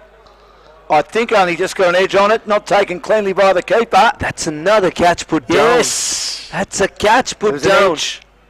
No. No, it's a bye. It's a bye. It's a late call. There have been a lot of late calls, which have confused us a bit. Certainly confused me. Wouldn't confuse you. You're the ultimate professional. 4 for 68. Nah, nothing like that. Again, it darts it on, and Davis just drops it in front of him. Required run rate now again under 7. At one stage it had climbed to 7. Now it's gone back over 7. Changing after every ball. Davis gets one. Then he cuts away. Bit more bounce than he thought. And in the road is Satish. Remember, no run. Satish is yet to bowl. Eranga is yet to bowl. Yes. He's gone with the slow bowlers, hasn't he? Attempted Yorker. Dug out by Davis. Getting through their overs quickly at the moment. The Mavericks, 13 gone. Almost. One left in this over. Davis angles it out to point. Oh, piece of fielding by Satish. I think he's got him here. On the move. I think it's run out. Could be run out here. I think he's got him here. Because the wicketkeeper along with Satish was on the fly as well. Let's have a look. Has he gone upstairs? That's the question. I didn't see him go upstairs, the umpire. And it's just impossible to tell. Oh yes, we're back. It's close. We watched that run out in 2 installments and we still don't know. Now we will. Let's have a look. Slides it away. Oh, wonderful. Is it out? In between frame kind of thing. Now, what he did do was he did have the bat sliding along the ground. And he's in trouble. The keeper's done really well here. He's in trouble. If that's the decisive frame, he's gone. He's gone. Correct. The bat was sliding the whole time. It hadn't quite made its ground. We'll get a good look here. Yeah. And or is he just home? Ooh, well. Now that is the frame, and he is in trouble. He is. Yes, he is. The celebrations have begun, and Mr. Dependable is going to find a spot in the pavilion now. It's not the kind of total where you go for runs of this kind. It's a total where you simply nurdle the ball around and complete singles to get this game with. 68 for 5. Pakistan are struggling. Afridi back in the hut. 17 off 31. Got to give credit to the keeper now. There might have been a lot of bias today, but that was excellent. Satish with a good throw as well. 17 of 31. Salman Afridi. 68 for 5. Pakistani Sultans. It's not easy to do when you are airborne like that and you grab it in one hand and you've then got to reach and try and take the bails off, knowing that the batter's pretty close. Fantastic. Fantastic.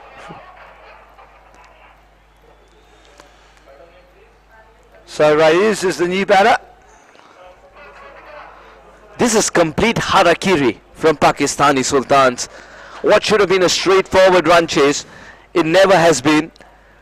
Now Davis can tonk the ball a long way up against Abhishek, who's decided to bowl his 4th over on the trot.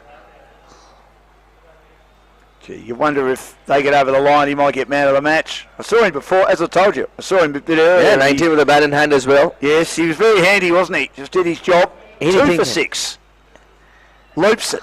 Davis drives down the ground, but they've got protection everywhere. They need a bit of luck as well. Just the one. He's the man, Davis, now, isn't he? 4 off 12. Just settling in 5 for 69. They need 52 off 41.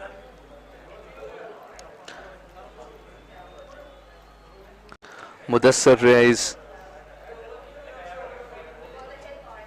Bowled pretty well. Abhishek 2 for 7 now. What a terrific spell it's been. Again, wonderful variety has been provided by this spinner. He loops this up. Super. He is driving expansively, but short straight cover intercepts no run. Another dot ball. So many of them from the bowling of Abhishek.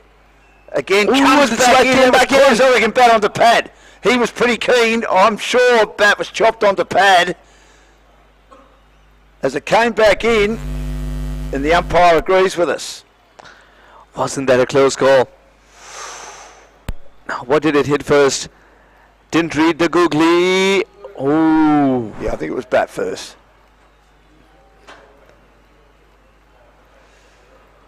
Five for 71 now. Rays 2 off 2. 3 balls left in this outstanding spell. The run rate closing out on 8. He goes. Oh, that could be close. On the pad, that'll be close. That could be close.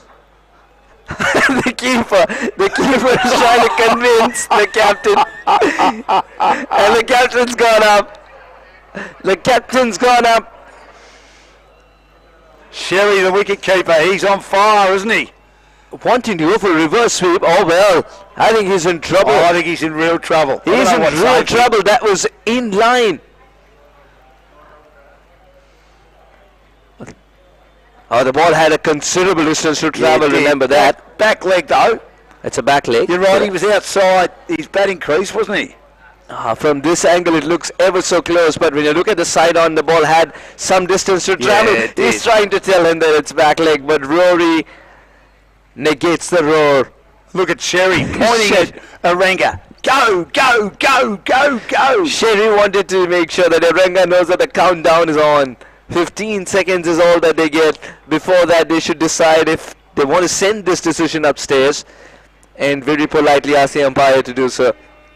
And as Steve Perry, the lead singer of Journey, would say with that solo hit, oh, Sherry, as he was pointing towards the skipper, Shaminder Arenga.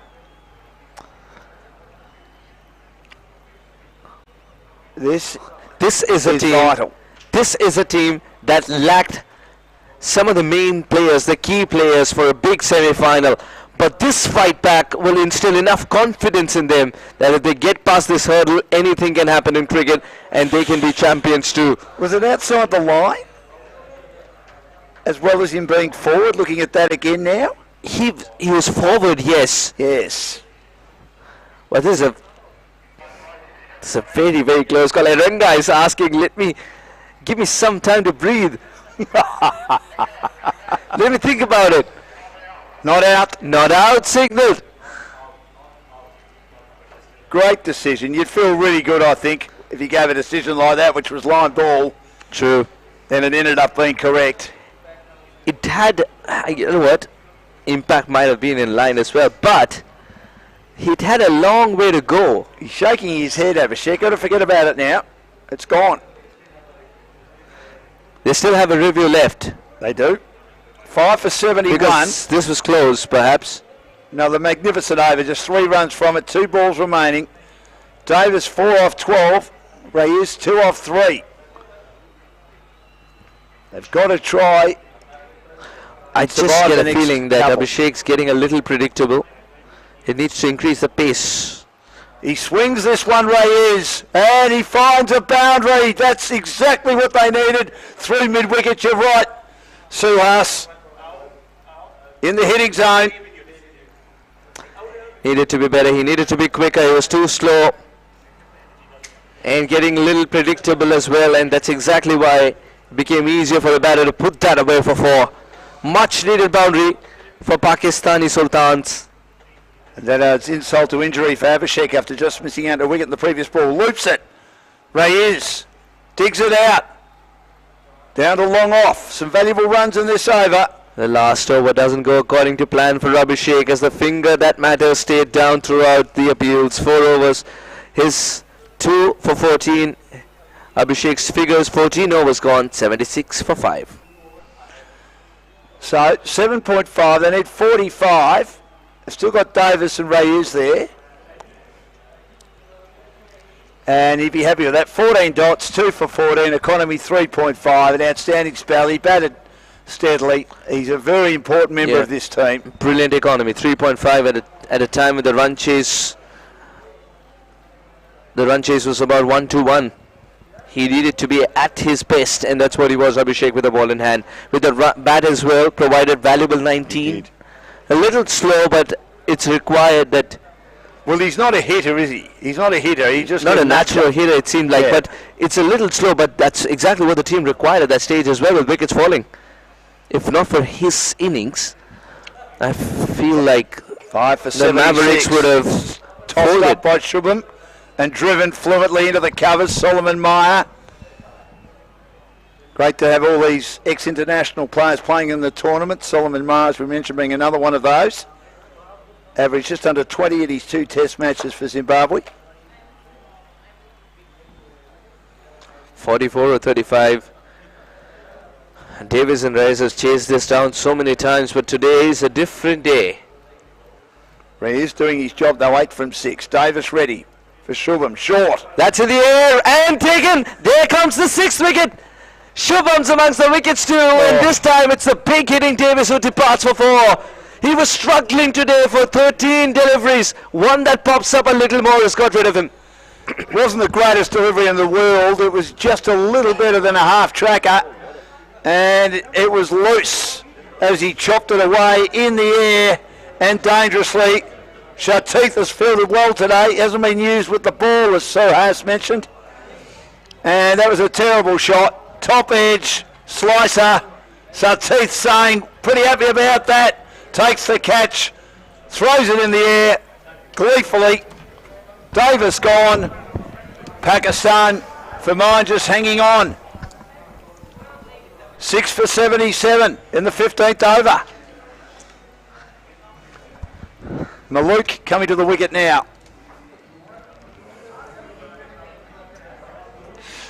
Was the star with the ball, although there was some switch hits which cleared the rope by Aranga, which still might be the difference between winning and losing for the Mavericks. Here comes one of the most experienced in Fawad Malouk. 77 for 6. Pakistani Sultans are struggling in what would they need at this stage. Someone like Fawad Malouk to walk out. Shubham bowls. Malouk drives fluently through the covers. Deep to Abhishek, who's one of the better outfielders in the team. He just sort of went for the gas in the end, Davis, didn't he, with that shot? Panic shot. 6 for 78. This has been a marvellous fight back by Aranga and his men. Shubham again, and defending from the crease is Reyes. A lot resting on his bat now. I won't be surprised if one of the Pacers decides to bowl spin today. Be it Aranga. Well, Mashar did the job, didn't he? 1 for 18. Or Satish. Oh, that's in the air too. And that's taken as well. Catch! This time, it is the easier of the 2 catches. Never took his eyes off the ball. The sun was right in his eyes though. And here comes the 7th wicket. Pakistani Sultans are struggling now after losing Reyes.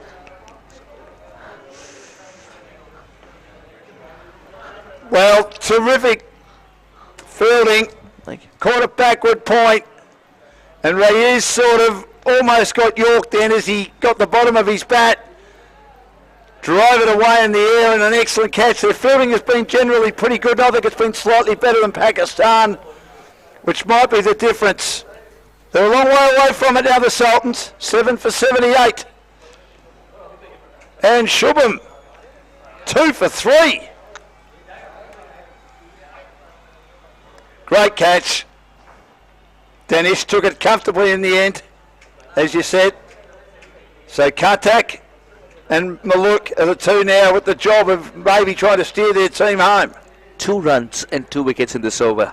Saad Khatak's walked out with an absolutely miserable story being read out by the scorebook. Required rates climbed up over 8. It's quietly gone to 8.3. Pakistani Sultans are committing harakiri. They are, and it's dropped down off the pad on the onside, again giving it loop, bit of flight. Shubham, these spinners have done a magnificent job. So 15 gone, 7 for 78, they need 43, and just having a look at it, 1 for 12, 2 for 15, 3 for 44. No. Then Procession City, 4 for 55, 5 for 68, 6 for 77, 7 for 78. So what that suggests is that the wickets have fallen at regular intervals and the pressure has been kept on by the men in yellow. With that, let's invite Grant. Yep. He'll Thank you so much, Dan. Country Road. Country Road. Take me home. Oh yeah, I know this one though. At least one thing in my playlist that I know about. Welcome, Grant. Don't forget the first over of this innings went for 12. How could we forget it? We loved it, Suis. Didn't we? We loved it. But look at the bowling, Nishad, 1 for 18. Look at the economy, Dinesh, 1 for 13 off his 3. Sushant, none for 6 off 1. Aish, none for 18. Abhishek, one of the stars, 2 for 14. Coming on from the southern end for the first time. That would have definitely missed the leg stump. Throwing it up. Would have Dead definitely right. missed the leg Spot stump. on. What a game cricket is. So unpredictable. That's in the air and will be taken. It is taken. There comes the 8th wicket. Pakistani Sultans are now officially struggling with Maluk back in the hut too. And this time, Erranga has said to his boys that it's about picking up the 10 wickets and getting through to the finals. Don't think of any other result. Believe in yourself. Suhas, what's the highest mountain in the world? Do you know what it is? The Everest. What's the second? I think 1-2-1 on this track right now against this Mavericks. It's called the K2 is the second apparently. I hope I've got that right. K2, well we've now gone from K2 to Everest in terms of climbing the mountain to get to this total. I just had a feeling that a runner ball was going to be very competitive in this game. And now that you have the crystal ball, who's going to win tomorrow? Okay, there's the captain, and he's in deep thought. Okay, let me just preempt a couple of things. We're going back to the day 1 wicket tomorrow. Correct. Which has had a fair bit of work put into it, so the conditions may be a little different again. I think we're going to get probably a firmer wicket. I think the firmer wicket will advantage India. That's my thinking, given the great seam bowlers that team has and the way that their spinners actually push it through a little bit more. Adil Raja. He didn't want to come out and bat initially because he thought his team had enough batters to get this done and dusted with. Required rates touch 9 now. Oh, just somehow is able to pierce the infield and gets 4. Much needed 4. Isn't he great to watch? I love watching him play. Look at this. Look, I'm going to flick that. It's a flick. I'm flicking it over the top of Point's head, backward Point's head, down for 4. It was a chip over the infield rather. Not piercing it, but going over. Oh, he's got him now. This is too close not to be given. This is given indeed. Raja is back in the hut. Raja is questioning, why did you give it? The umpire can very well say, if you want, you can go up.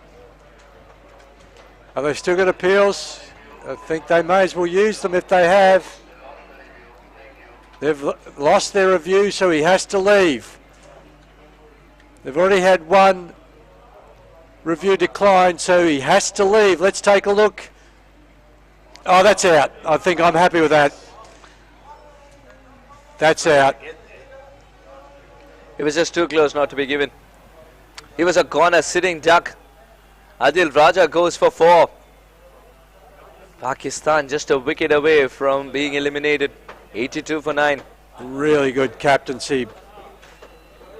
Shaminda Ranga hasn't Mavericks. bowled. Satish wasn't required with the ball in hand march. Now, the captain didn't realize he might have to pad up and knock a few runs off in this target, but not few runs. He's got to score at 9 and over to find a place in the final. Captain Sohail Sadiq. How good have the spinners been today? And how good's the captaincy been for the Mavericks? Because I think one of the key moments was when Ayush was moved from the northern end to the southern end. And that has made a difference. That is understanding the conditions, that's understanding the state of the game. The timeline tells you the story. Look at that. With every over there has been a W, just one over where there wasn't. That was the last over of Abhishek Bajaj. Then W's and W's. You put all these together, it sounds like a website. So many W's with 4s interspersed. That was Raja going for a big shot in between, but the required rate's 9. And haven't the Mavericks played like champions already to find themselves in this position? Sohail puts bat to ball and gets off the mark. Well, they've simply played the conditions better. Look at this. It looks as though it may end up that the Pakistani Sultans don't bat out their 20. You just can't have that. Let's take a look at the last 10 balls. 6 runs, 4 wickets, 1 4 and no 6s. And that one boundary was hit by Raja. Wow, he was too.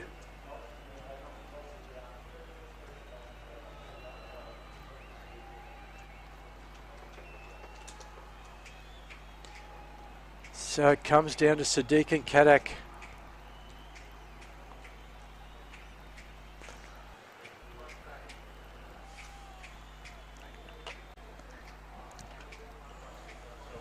And the keeper's after it. It's going to go. I think the ball will win.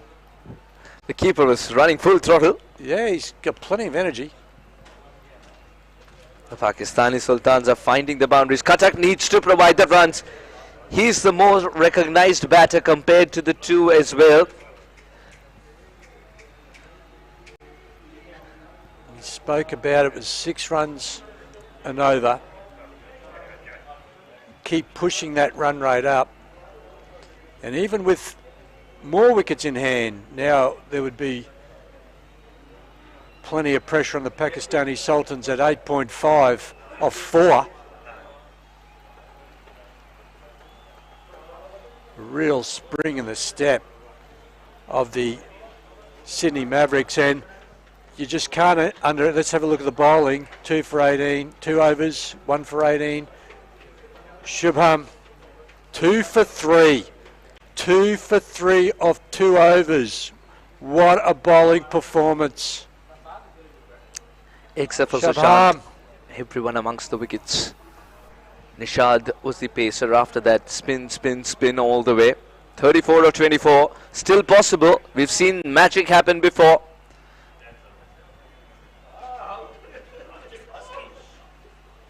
And look at the length of the shadows. It's currently nearly 8 o'clock in Melbourne.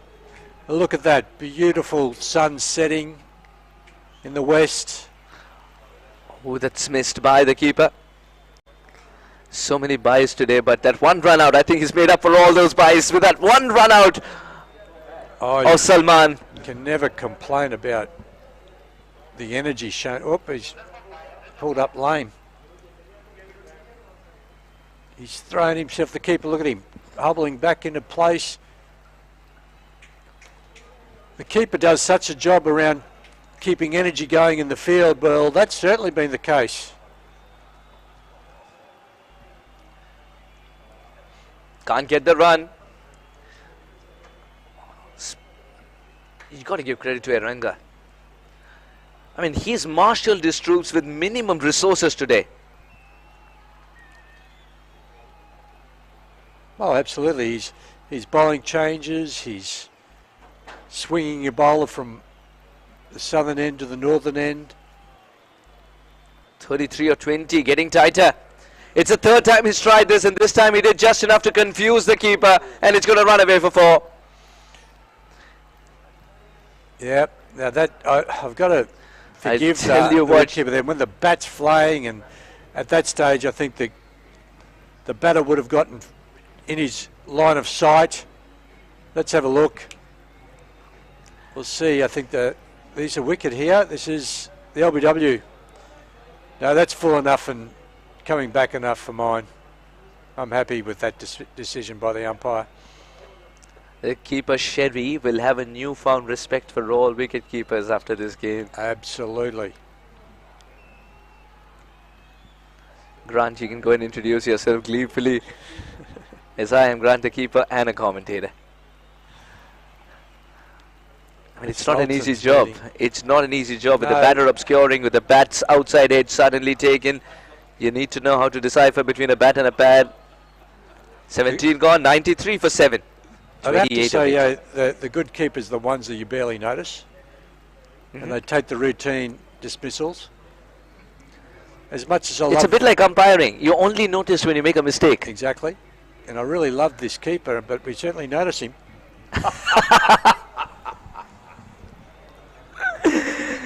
Grant getting into the groove. As I said, but he brings enormous energy to this team, and that can't be denied. So I suppose you start talking about opportunity cost then. But I think there would have been at least 12 of these buys or leg buys that went close to the keeper. So, boy oh boy. And now what, we're going back to seam up. So Eranga will not bowl his full quota, of course, but can bowl the 18th and the 20th. Bowling his first over. The introduction of Shaminder, who bowled, opening the bowling in one of the games earlier. There are days where he takes the new ball, and today he gave the new ball to a young Nishad who went for 12, who went for a lot of runs, but then gave him another over and he picked up a wicket first ball. That is the magic of captaincy and Shaminder the magician. Now he assumes the ball, which is 17 overs old, and he's going to deliver his first over. So he gets to bowl the 18th and the 20th. Pace on the ball and put away for 6. Such are the margins of error. Khatak keeps them alive. Pakistan, all 9s on the board. 99 for 9. Let's take a look at this. Middle and leg. In the swinging arc. Just clears the fielder on the boundary for 6.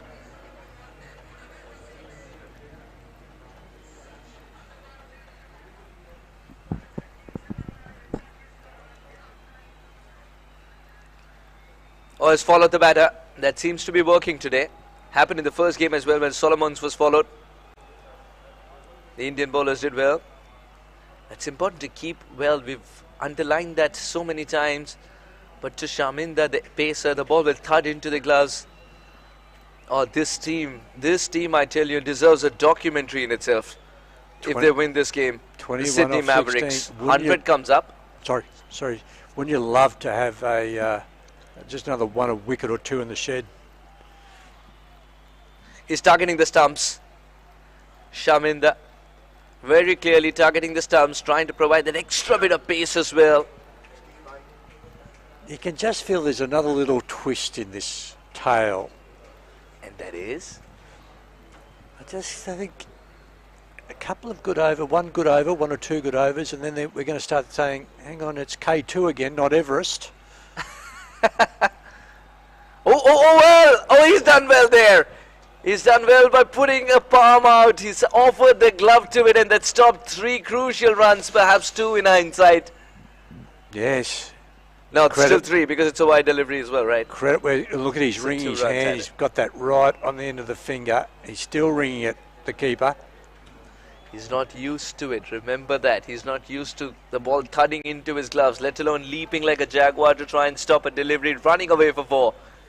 Shaminder's got to be quick but on target. He can't err in line. Look, the equation's very doable. It's just the wickets in hand is the issue. You got to love the KC Fields. There are moods of the KC Fields where the strip where we play cricket is painted in gold, but in certain places only. The slanting shadows and the sun bidding goodbye, all while we're trying to squeeze a game of cricket of such high magnitude.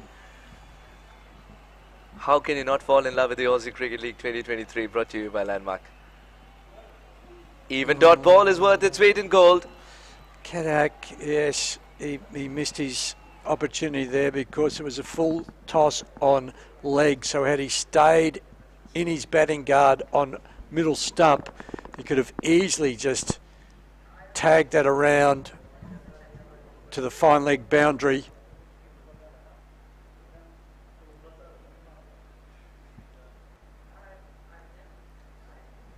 What did it hit first? Shaminda thinks it was bad, but there might have been some bat on it. Misfield. Now he's losing his pad. What's the he's given it leg byes. Oh, it's leg by. Oh, wow. Okay, let's have a look at this. Oh, he was in trouble. I genuinely feel that would have cannoned into the stumps. If it's a leg by, it would have cannoned into the stumps. Is there any review left? That's the question. No, they're out of reviews, Pakistan, I understand.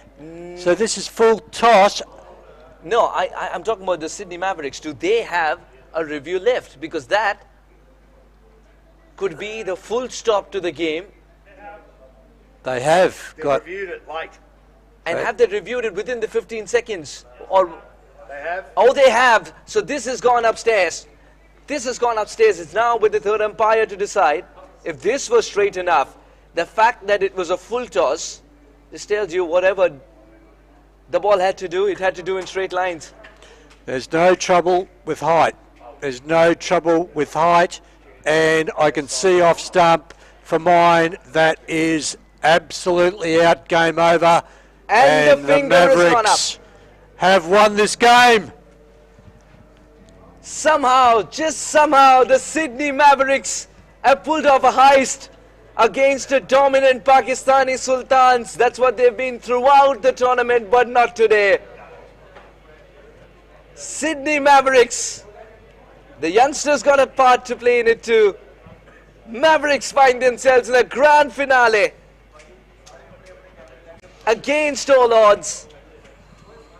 And it's been the most romantic cricketing story that Aussie Cricket League 2023 can ever talk about. In fact, Aussie Cricket League since its inception can talk about. The Sydney Mavericks were on their crutches by losing a keeper, losing Puru God and many more players who made a difference to get them thus far in the tournament. Come the big semi-final, were not available, but they somehow led by Eranga, believed in the resources still with them, and have eked out a win of great magnitude and magnificence. This is what cricket is all about. And just to summarise for Suresh, what he's saying is that's an upset. And it is an upset. The Pakistani Sultans won their first games, a game against the Indian side. The Indian side came out today and won convincingly to go into the final. Let's take a look at this last ball, honing in on middle and leg. And as soon as the umpire called that a leg by, no inside edge onto the ball, onto the pad, it had to go up for review. And the third umpire does the rest. And that's a conclusive win in the end by the Mavericks. And it was a case where the Sultans kept losing wickets all the way through the innings. And that built pressure. And that pressure actually told in the end. Great captaincy. I was so impressed with the captaincy, the field placements, the bowling changes. And now the Mavericks. We were talking about them last night. We said that they had one of those really tough games yesterday, and they were beaten conclusively in the Pearl, but they got enough wins on the board to get into the semi-final. Now they're into the semi-final. They're into the final because they've beaten the favourites in this match, the Pakistani Sultans.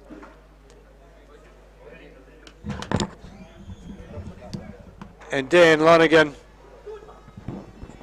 be fair to say that prior to the game we didn't see it coming, but I've got to say I always thought 120 was going to be competitive. Well, that's why you're here, Grant. We're paying you the big bucks because you've got it right most of the time. I thought they were 10 or 15 short, but the Pakistani Sultans, I think they worry about the little things too much. I think that's been an issue for them. They took forever to bowl their overs. They got a bit annoyed with some of the decisions out there. They remained annoyed while they were batting, concentrating getting the job done. If you look at their batting card, Shaquille got 19, but you're right, the wickets fell regularly. Nasser 5. The big wicket of Elaine, who's had a good tournament, 3. First score under 20. Selman 17. The run out was outstanding by Sachish. Malik 3. Davis 4. Raiz 8. Maluk 1. Katak 16. Raja for 4. When he and Sadiq were going, I gave them a chance. But that was magnificent captaincy performance, as you mentioned, by Shaminder in bowling his spinners. Outside young Nishad, who fought back well today. Must have been the conversation, Grant, that you had last night with him and Ronnie Chopra. 1 for 18. Danish 1 for 13 with 12 dots. Sushant none for 6. Ayush, that interesting bowling style, 11 dots. The loopy deliveries, 2 for 27, got the job done. It was effective. Abhishek, 2 for 14, 14 dots. Shubham, 12 dots. His 2 for 9 was brilliant. And Shaminder, 1 for 9. So 3, 12, 15, 29, 40. So they were well over 50 dots, and they did the job. And again, it was predominantly done by their slow bowlers. And here's the match summary. The Mavericks, 9 for 120. Crucially batted out their 20 overs, which made sure that they got enough runs. And the Sultans all out in the 17.5 overs for 102. And it was that partnership in the middle order between Shaminder with his switch hitting against Maluk, who completely dominated the Maverick batters, particularly in the middle order, getting those 3 wickets. He hit those 2 switch hit sixes. 24 of 17. Abhishek just playing the role he plays, just dropping it around. 19 out of 22, and Shubham 16 of 18. Obviously, the Mavericks bowled pretty steadily, and the Sultans did too. Maluk 3 for 24. Jermaine 2 for 34, but was expensive. Could have had 3, but with no ball when he had a chance to be in a hat trick. Reyes 1 for 19. Fortunately for the Sultans, a few starts, but they just couldn't get going. So the final will be India and the Mavericks. And as you say, Grant, what a comeback after they were thrashed last night by the Lankans. India have been in great form. They've won their last 3. Should be a wonderful final. We will have the presentation very, very shortly. I wonder who will win the man of the match. Maybe Abhishek for his 19 not out. His 2 wickets, a great spell. And then Grant and I will be down on the ground to preview what will be the final of ACL 2023 for Landmark Investments. It's India taking on the Mavericks after Mavericks provided the great heist tonight in beating Pakistan in a magnificent performance by 18 runs.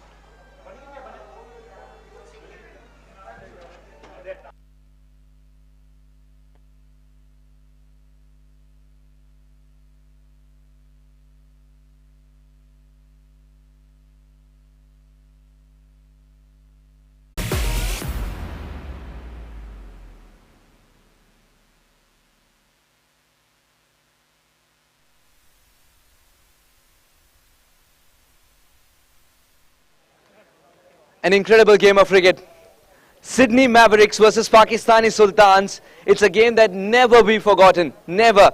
Because I think it's one of the best that ACL has ever had in all its years. Hello and welcome. You're watching the post-match presentation of Landmark Presents ACL 2023. Without further ado, let's call the captain who came second. Sohail Sadiq, the captain of Pakistani Sultans. Sohail, can we have you over here?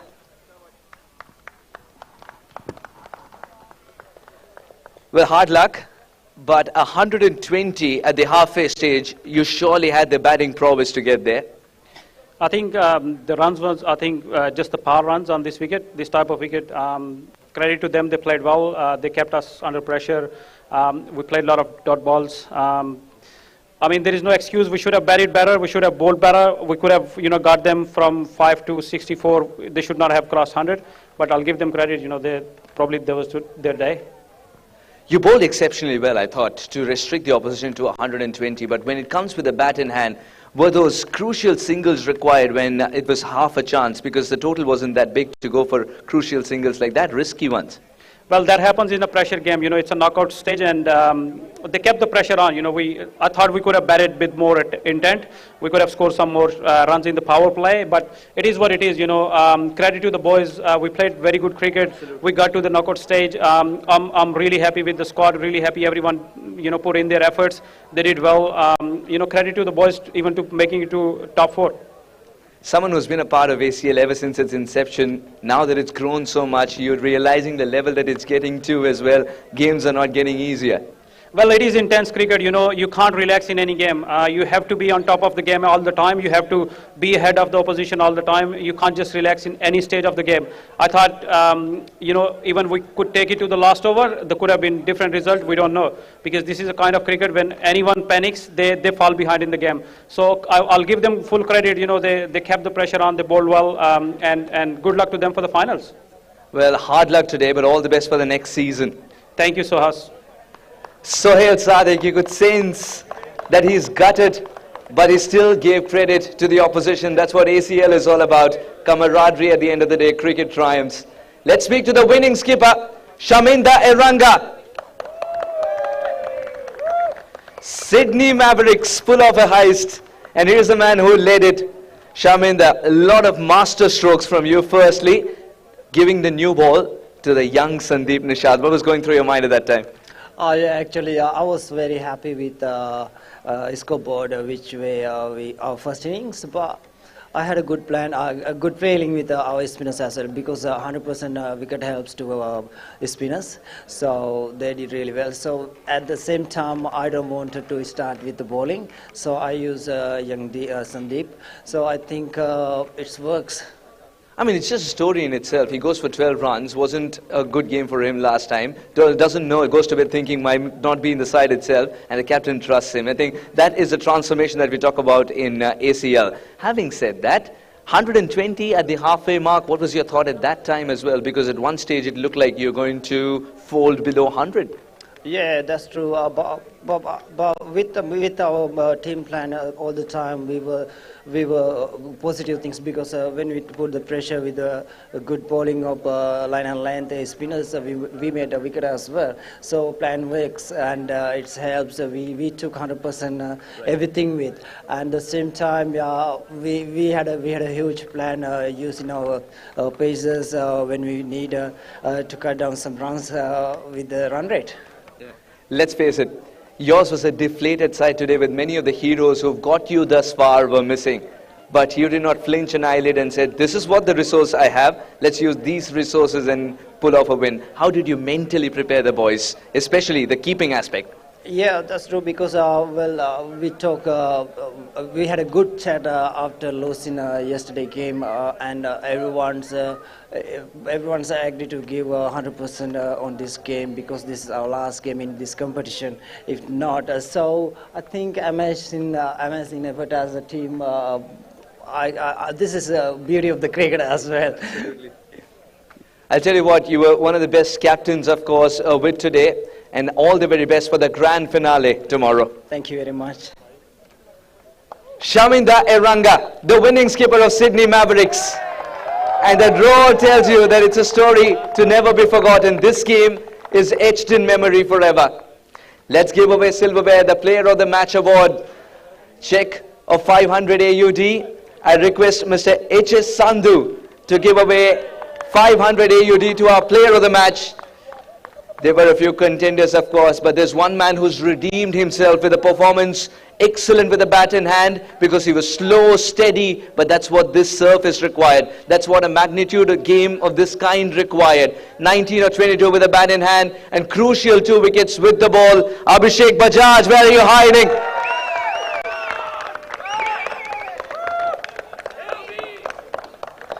Someone who's led from the front. He himself coaches many young minds and impressionable minds. Now it is time for the coach to shine. Abhishek, let's have a chat.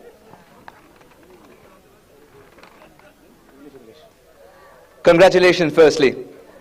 From Jalandhar to Melbourne, it's been quite a journey, and it took time for you to redeem yourself as well. How do you feel after this particular performance, and that too in a grand semi-final? Absolutely feeling amazing, and it's great to be part of the tournament, and obviously being a resident of Punjab, and I've represented Punjab, and but playing here is altogether a different story, and wickets are different, conditions are different, but great to perform in the semi-final, and now we look forward for the finals tomorrow. What stood out with your batting especially was the way you applied yourself. You took your own time. Is that the style of play of yours, or it's because the situation also demanded someone to stick out there? Obviously the situation demanded, as we lost 3 quick wickets, and then I had to build a partnership with and then the skipper came, and he was hitting his shots, and I was just trying to give him the strike and rotate the strike, and to take my time. That was all I was doing. And finally, with the amount of control you have on this ball, is googly your stock ball now? I really love to bowl the wrong ones, and obviously it's the go-to ball whenever I have to take a wicket, so I just went with that and trusted that. Glad it came off well, and yeah, happy. You were phenomenal with the bat in hand, and your maturity with the ball in hand also shone through today. Congratulations on the win, and all the best for the grand finale. Cheers, thanks a lot. There's the player of the match, Abhishek Bajaj. Well, that's all we got for you from the post-match presentation. We'll dive into a short break, but don't go too far, because Grant O'Hara and Dan Lonergan are waiting for you on the other side of it for the wrap-up show and the grand finale that's coming up as well.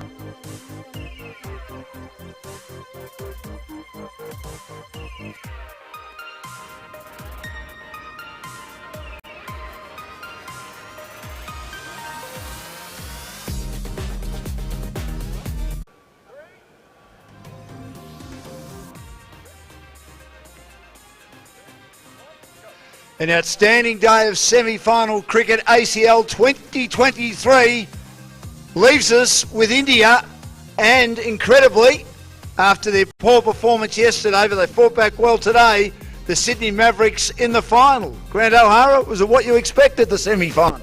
Well, as far as being quality, exciting cricket, yes it was, but in relation to that second game, how often do we see those small totals produce such exciting games? And it just doesn't matter what sort of total you got on, you've got to keep wickets in hand, and in T20 it's vital that you bat out the whole 20 overs. I thought they were sensational, the Mavericks, knowing that it was starting, not so much getting dark because it's a beautiful day, but they thought, we'll just play the spinners, bowl the spinners, and maybe save the pacers till last, except for young Sandeep Nishad, who fought back well from yesterday after he received a bit of a battering at the hands of the Sri Lankan Lions. But they were outstanding, weren't they, their spinners, and they got the job done? Well, it was a great team effort in the field. The captain, I thought, was excellent today. The way that he swung his bowlers from southern end to northern end, and the way that he just controlled the field. They were backed up by their fielders. Catches win matches, and there were some terrific catches in that innings. And no, it was a really comprehensive fielding performance by the Mavericks. You've no doubt been in this position before where wickets fall quickly.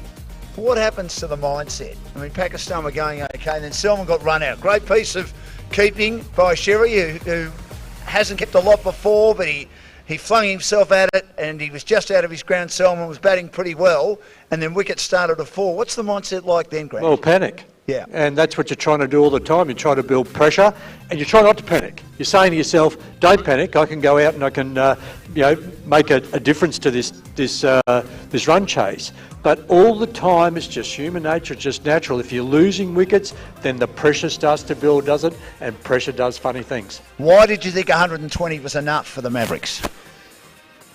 Because it's one of those funny totals, and because I thought the wicket was starting to change. And I just think that it's been advantage the last 2 days to bat first, and there's always seemed to be that pressure on the chasing side. The other thing is the Pakistanis were also probably due for a game. They've taken all before them so far. They beat India, who are now in the final in the first game. Correct. And we all thought, let's be honest, we thought that they were pretty clearly going to win that game. So I just felt that the pressure could build, a few wickets, and it was always going to be up in the air. Well, they did a good job with Shaminder getting those 2 switch hits for 6 off Malouk, who bowled beautifully again. He's taken the most number of wickets in the tournaments with his left arm spin for Pakistan, and then Abhishek, the man of the match, just hung around, knocked the ball around when he had to. He was able to turn the strike over when required, and then of course bowled beautifully. Ayush, with that interesting bowling style and the loopy deliveries, he caused all sorts of problems, didn't he, with his spin? Yeah, he did, but it was Shaminder for me. Yeah. Like, he came in and released the pressure valve.